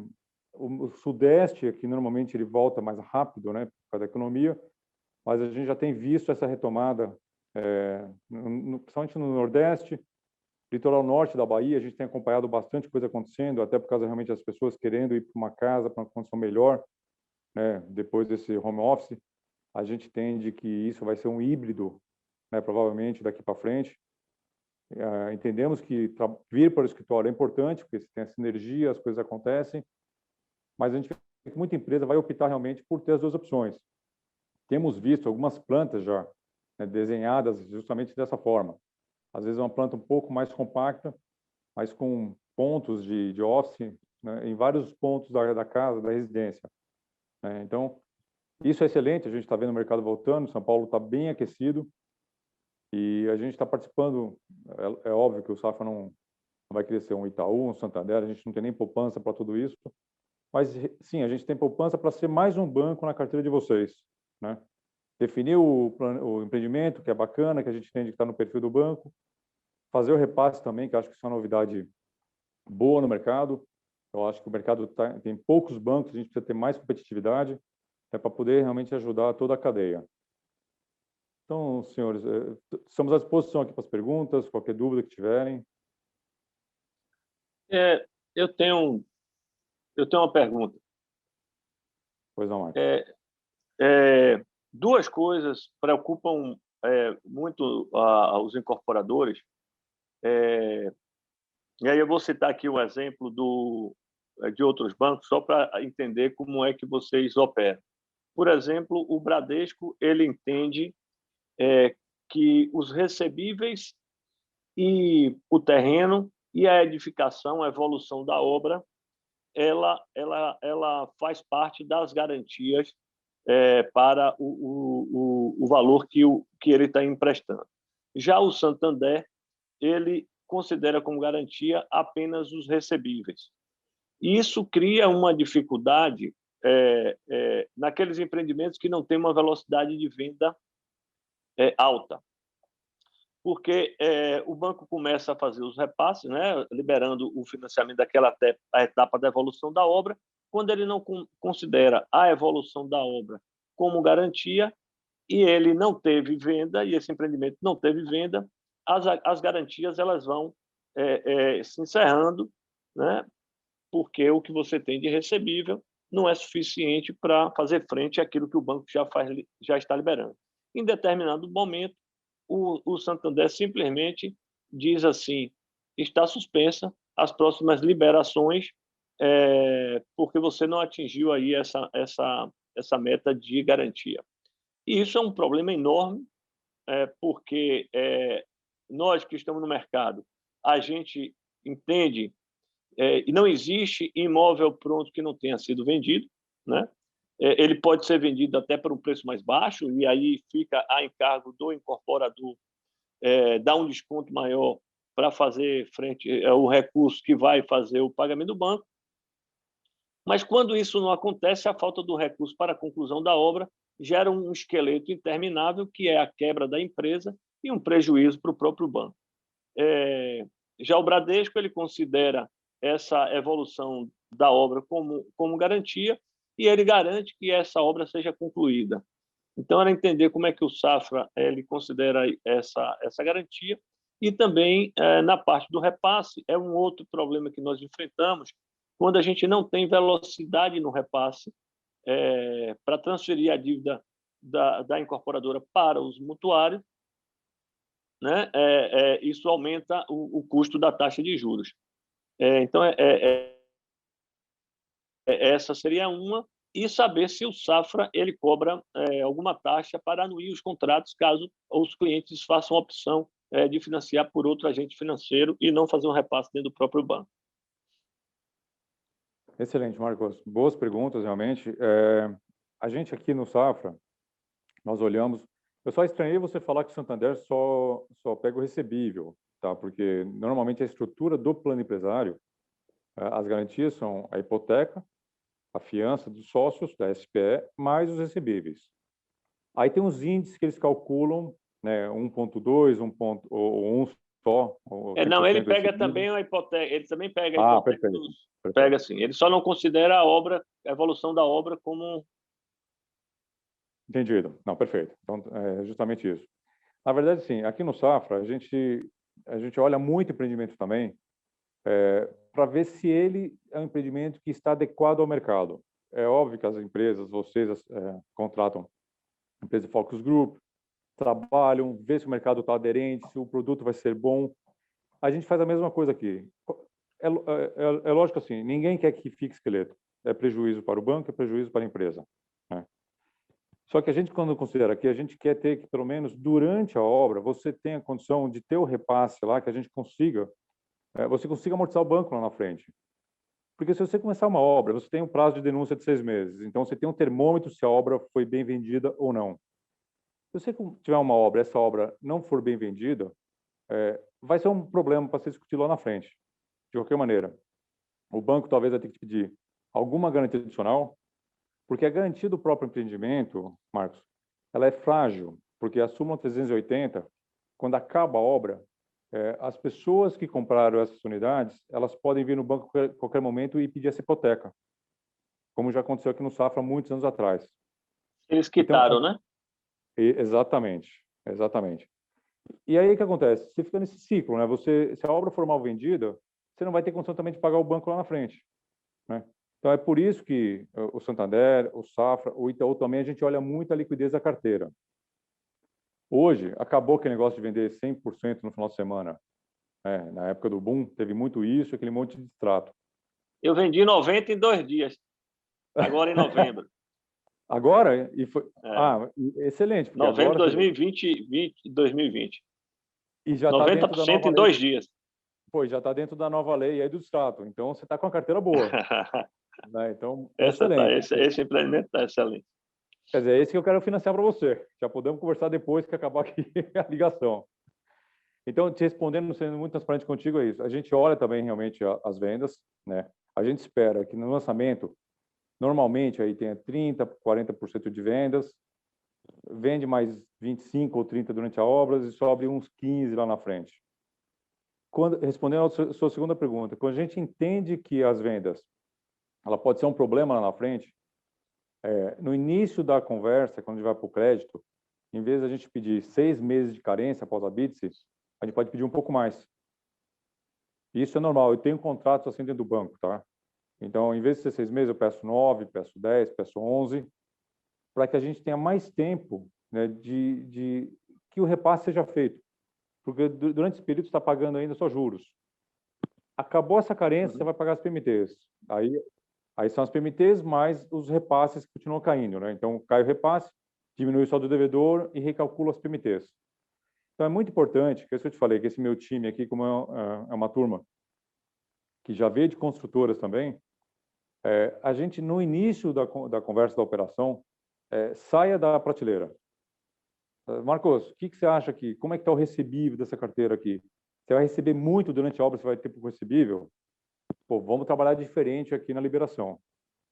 Não, Denival, aqui, esse perfil aqui, nessa praça aqui, a gente tem uma experiência que demora mais para fazer o repasse. Não me dá 6 meses, me dá um pouco mais. A gente estrutura e aí eu vou levar para crédito, né? Crédito é sempre o decisor final. Mas eu te falo que dessa carteira que eu te falei, eu tenho casos. Eu te dou um exemplo, Balneário Camboriú. Balneário Camboriú virou Dubai, né? Lá, prédio de 80 metros, 80 andares. Agora estão falando lá em 120 andares. E é um mutuário que muitas vezes ele não faz o repasse. Ele quita. Ele quita ou ele fica na carteira da construtora. Não me pergunta por quê, porque o juros é caro, mas ele quer ficar. Ele tem os motivos eu dele. também não entendo. É isso. Então, nesse caso, Marcos, o que a gente faz? A gente já olha a carteira aqui e fala assim, não, se a gente der mais prazo aqui, em vez de ser 6 mais 6, 6 mais 12, 6 mais 20. Por quê? Porque ele já tem fluxo lá que pague o plano empresário. Tá? Então, é muito importante na estruturação da operação a gente ter esse diálogo, esse entendimento, para a gente poder aprovar a operação. Tá? A outra pergunta que você fez sobre o interveniente quitante, que é a taxa do repasse. Durante esses 15 anos, a gente nunca cobrou, e a gente pretende, enquanto a gente não tiver o repasse pessoa física rodando numa esteira muito boa dentro do Safra, a gente não vai cobrar. Quando o banco tiver certeza que o produto é muito bom, que tem uma aderência muito boa, aí a gente vai analisar isso lá na frente, porque esse é um diferencial nosso, né? Nesses 2.300 de obras que a gente financiou, eu financiei uma obra aqui, de um cliente de São Paulo aqui. Eu fiquei 2 anos aí para chegar a 30 milhões de financiamento, em 3 meses ele me liquidou tudo. Então, minha carteira desabou assim, numa velocidade muito rápida, porque pela expertise da empresa em fazer o repasse, e pela agilidade nossa em liberar os IQs, porque se eu não faço o repasse ou o meu repasse ainda não está totalmente aderente às condições de mercado, a gente não pode cobrar, tá? Sim. Você tem uma ideia? O valor repasse, eu sei que vocês vão perguntar de taxa. As últimas que eu vi o banco soltar aqui, saiu meia dúzia de contrato, na faixa de 6,8 de taxa. Tá? Não estou te cravando que não estou te cravando que vai ser isso para todo mundo. Estou te falando que eu vi aqui, né?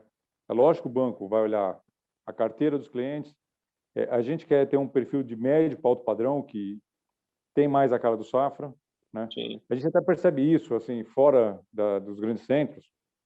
Você vai aí pela Feira Santana, Vitória da Conquista, Camaçari, não sei como é que está hoje. Depois que a Ford saiu, não sei se está bem.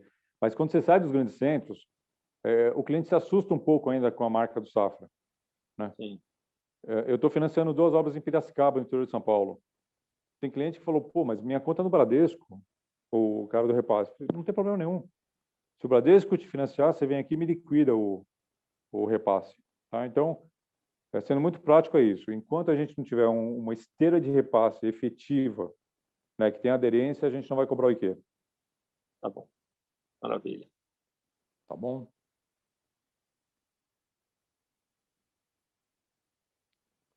Alguém mais? Eu tenho uma pergunta. Boa tarde, ou bom dia, eu sou da Civil Construtora. Eu gostaria de saber se vocês fazem o financiamento antes do ABITS para o cliente final. O financiamento ainda na fração ideal. Ainda não, Gabriela. Eu sei que isso é uma demanda de mercado, eu sei que o Bradesco está baixando cada vez mais, né, o percentual dele de obra. Entendo que isso é um diferencial, mas assim, eu não consigo ainda... Eu estou implantando agora o repasse, né? Então é muito difícil chegar ainda no banco, criar um produto sem o ABITS se eu não tenho nem o produto totalmente criado ainda, né, para o ABITS final, tá? Então, ainda não, está na nossa esteira aqui, a gente espera no futuro próximo a gente tenha, porque a gente sabe que isso é muito bom para a empresa, você paga menos juros, né, lá na frente, e você já fideliza também, né, o próprio mutuário, tá? Então, é algo que tá na nossa esteira aqui para realmente conseguirmos competir com os outros bancos um pouco mais à frente. Obrigada. Benival, Marcos falou aí do sucesso de vendas do empreendimento dele, mas também, olhando aqui a pesquisa DEME, você tem uma ideia, o segundo semestre de 2020, na Bahia, a gente teve um crescimento de 82% no número de lançamentos, né, que é bastante significativo, e tivemos, deixa eu ver aqui as vendas agora para lhe dizer.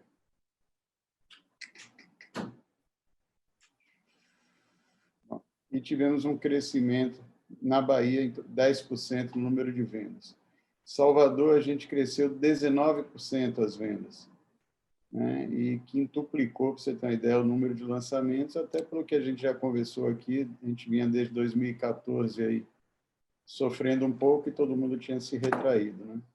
Uhum. Então, o mercado, ele demonstra aí que está um mercado aquecido, a gente está com um mercado aquecido, a gente tem aí uma série de empreendimentos novos para serem lançados, né? Eu estava comentando mais cedo, não sei se você já tinha entrado, mas a gente, no final do ano passado, no último semestre, até por conta da pandemia também, e a gente sabe do potencial da construção civil para a contratação de mão de obra desqualificada até a mais qualificada, né, e até pelo também poder de educar essa pessoa e dar a ela uma profissão, seja ela de um pedreiro, um eletricista, um encanador, o que seja, né? Fora a escola também básica que os canteiros proporcionam. A gente, junto com a prefeitura, conseguiu aprovar aí 42 novos projetos, que são 8.440 unidades. Então, isso, lógico, que todo mundo está com seus negócios em desenvolvimento, né, correndo com seus registros de incorporação e avaliando o mercado, e por isso essa nossa reunião e esse nosso bate-papo, principalmente com o pessoal aí da sua área de economia, é importante, até para que a gente possa traçar aí um cenário, né, do momento adequado para que seja colocado esses empreendimentos aí para comercialização. A gente tem o desafio do custo de construção, também Charles que comentou, não sei se foi ele ou se foi Ricardo ou Lucas, mas é um desafio grande, né, que a gente espera que isso também se equilibre. E não sei, até não é nosso, acho que a gente não tem aqui ainda nenhum incorporador que já esteja com um contrato com vocês assinado, mas não sei se nesses contratos que já estavam assinados e com esse descolamento do custo de construção, se existe também uma reavaliação por parte do banco para adequar esses novos custos de obra. Doutor Cláudio, primeiro eu fico feliz em escutar esses números, né? Poxa, nós que somos do setor, é um setor sofrido, né?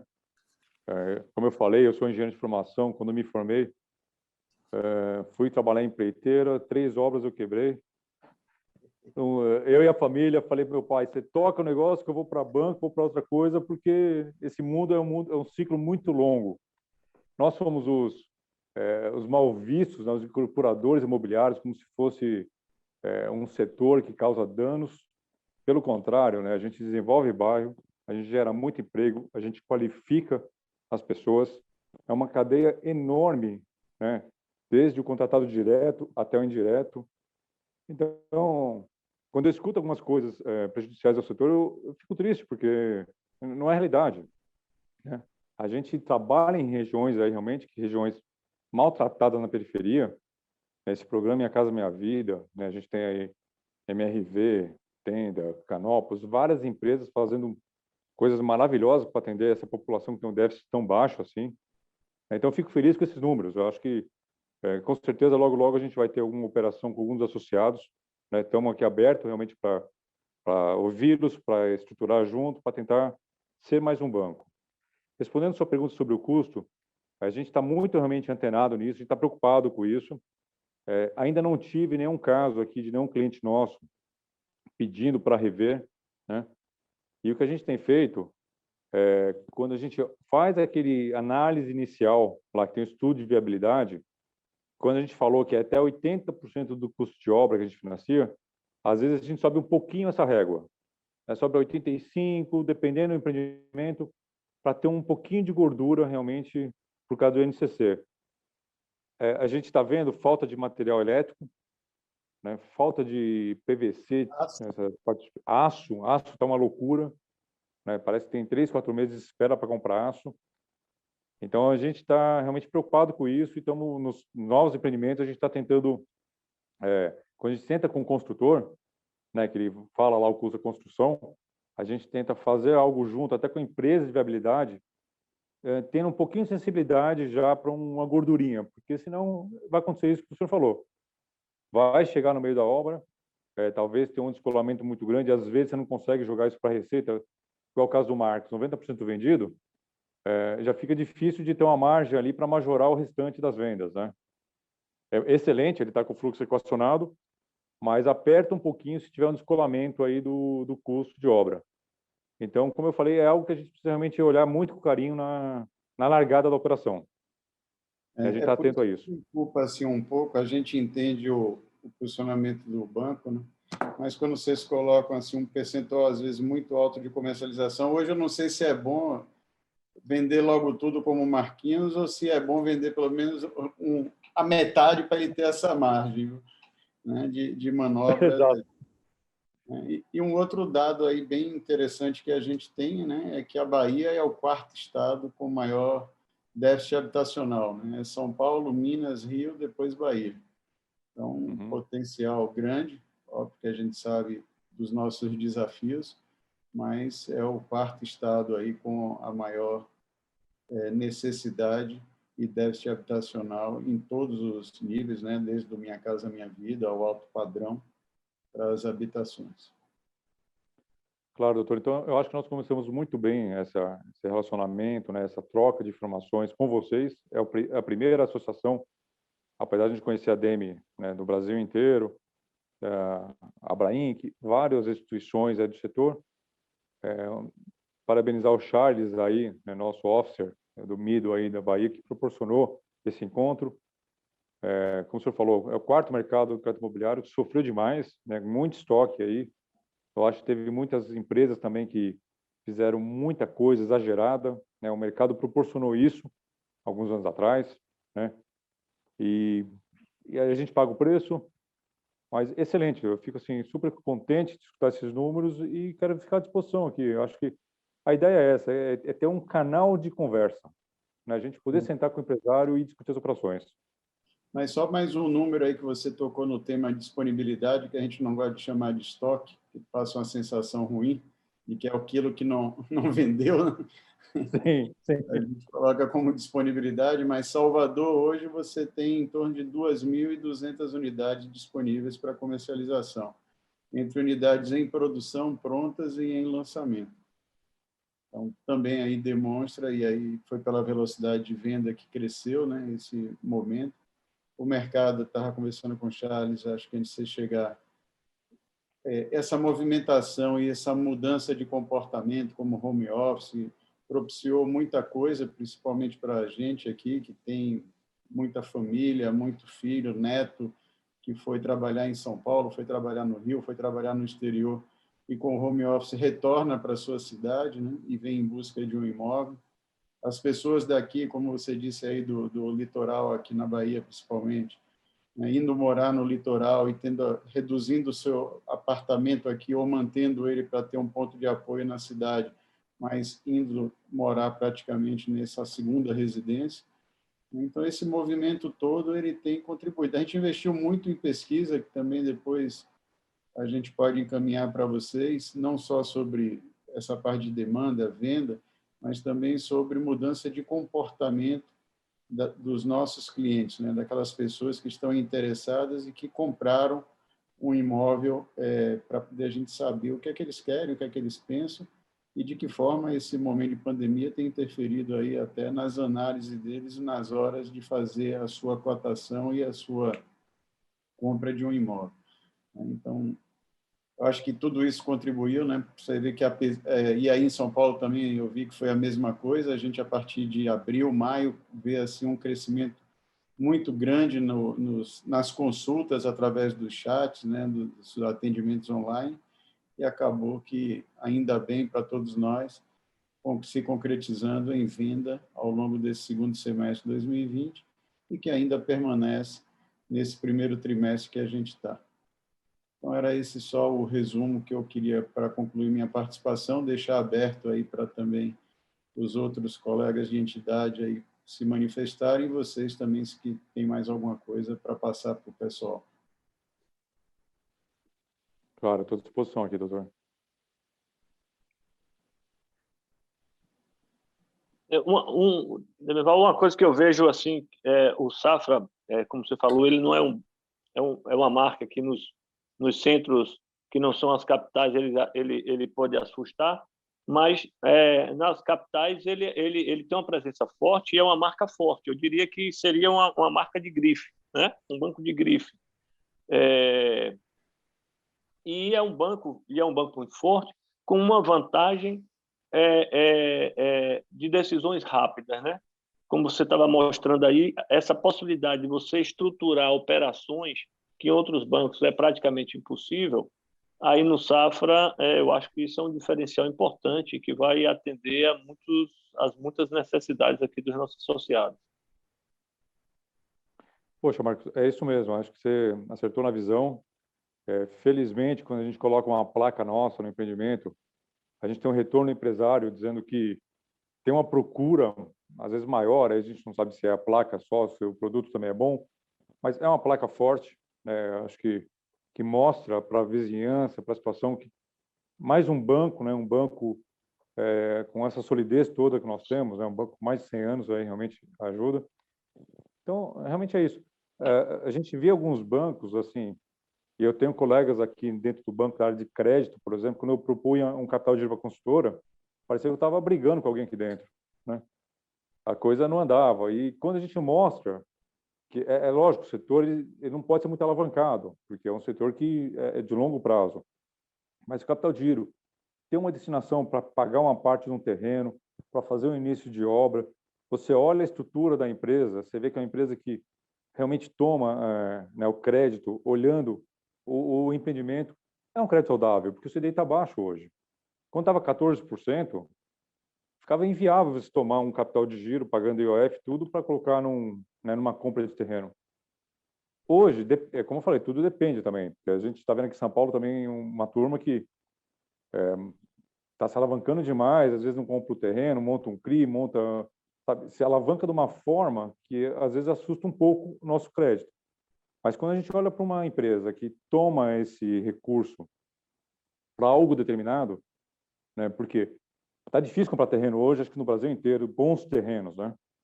Hoje o terrenista não é mais bobo, né? Ele já sabe, né? Você pega aquela senhora lá, você vai conversar com ela, você acha que é uma senhorinha inocente, já teve 10 que bateram na porta dela, ela já falou com 50 advogados, aí você vai oferecer permuta física, ela não quer, ela quer o dinheiro, ou quer permuta financeira. Então, às vezes, quando você está com capital na mão disponível, você consegue comprar um terreno que te dá um retorno bom lá na frente, que é um produto bom. Então, isso a gente tem que olhar. Eu acho que isso os bancos têm que entender, né, que você não pode rotular e falar, não vou fazer esse tipo de operação para o setor. Vamos analisar, vamos olhar o cliente, né, vamos ver se ele realmente está tomando com aquela necessidade. Isso eu acho importante, Marcos.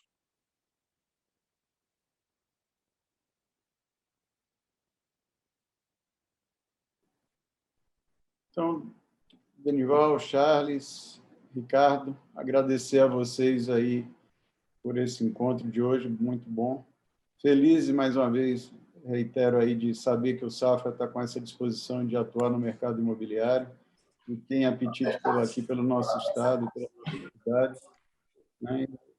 Até breve, né? E sempre estamos com esse contato de vocês. Acho que se algum associado precisar também de alguma intermediação, alguém me com certeza vai procurar. E daqui a o êxito que é fazer o financiamento e movimentar. Então, muito obrigado, um bom dia para vocês. Cláudio. Obrigado, presidente. Oi. Eu gostaria só de aproveitar a oportunidade também e agradecer a ADM, na pessoa do seu presidente Cláudio Cunha, por nos ceder essa oportunidade, né, nos dar essa oportunidade de falar um pouco do Banco Safra, de falar dos produtos que nós temos, ao nosso diretor aí, Marcos, né, que foi quem também nos apoiou nessa possibilidade de organizar esse evento, a CIDA, né, que foi fundamental também na articulação e organização, né, e como o Denival falou, a equipe dele tem pessoas de várias frentes, né, nós somos um banco que tem produtos de A a Z, e que eu costumo dizer nas visitas que eu faço com meus clientes, nossos clientes aqui do banco, é que aqui não existe não, tudo a gente traz e apresenta, né? Nós temos o comitê aqui que é full time, que funciona todos os dias, em tempo integral, então nós conseguimos ter velocidade nas análises. E nós entendemos que não também é a resposta, né? Isso daí também facilita as empresas a tomar suas decisões. Isso daí tem nos ajudado muito em conquistar mercados, abrir novas frentes, abrir novas possibilidades. Como o Denival falou aí também, acho que alguns bancos eles enxergam as consultoras, as incorporadoras, como somente a linha do plano empresário, outras linhas mais ligadas, relacionadas diretamente ao setor. Nós não, nós enxergamos o todo, né? O todo vai aqui, uma linha de capital de giro para aquisição de um terreno ou para outros investimentos. E é assim que nós queremos nos colocar, nos posicionar na praça, como um banco completo, que temos todos os produtos, temos uma equipe qualificada, uma equipe pronta para atender todas essas demandas. Então, quero agradecer muito a oportunidade que vocês nos deram de falar um pouco sobre isso, né? Quero agradecer aos associados que estiveram aqui presentes, quero me colocar à disposição de todos vocês para a gente poder desenvolver parceria, trazer negócios. Eu vou pedir depois aí a Cida o e-mail de cada um de vocês, vou passar os nossos contatos também, o meu, do Ricardo, do Denival, né? Agradecer ao Denival, ao Ricardo também pela presença e poder nos apoiar nessa live, nessa conversa, né?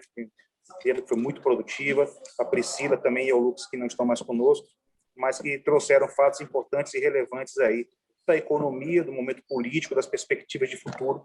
Então é isso que a gente quer, agradecer pela oportunidade de colocar toda a nossa estrutura aqui à disposição de vocês, tá? Charles, se você puder deixar aí, porque eu sei que a turma pode ter aí alguém mais ansioso em falar com você, porque eu acredito que todo o processo começará com você. Se você já puder deixar o seu contato aqui no ar, que aí quem tivesse com uma demanda mais urgente e já pode entrar em contato com você. Opa, claro, vai ser um prazer, estou aqui para atendê-los e à disposição, tá? O meu celular é o 7199-182-9000. 7199-182-9000. O meu e-mail é charles.souza@safra.com.br, tá? E, independente disso daí, eu vou estar pedindo a Cida também o contato de cada um para poder disparar os e-mails com os contatos de toda a nossa equipe, tá? Maravilha. Marcos, mais uma vez, muito obrigado pelo apoio. Presidente, agradeço também toda a sua disponibilidade e disponibilidade de toda a sua equipe e dos associados para nos ouvir nessa manhã de hoje aqui, que foi muito proveitosa, muito produtiva. Obrigado, gente. Muito obrigado a todos. Um grande abraço, tá? Bom dia a todos. Bom dia, um abraço. Obrigado. Forte abraço. Obrigado. Bom trabalho a todos.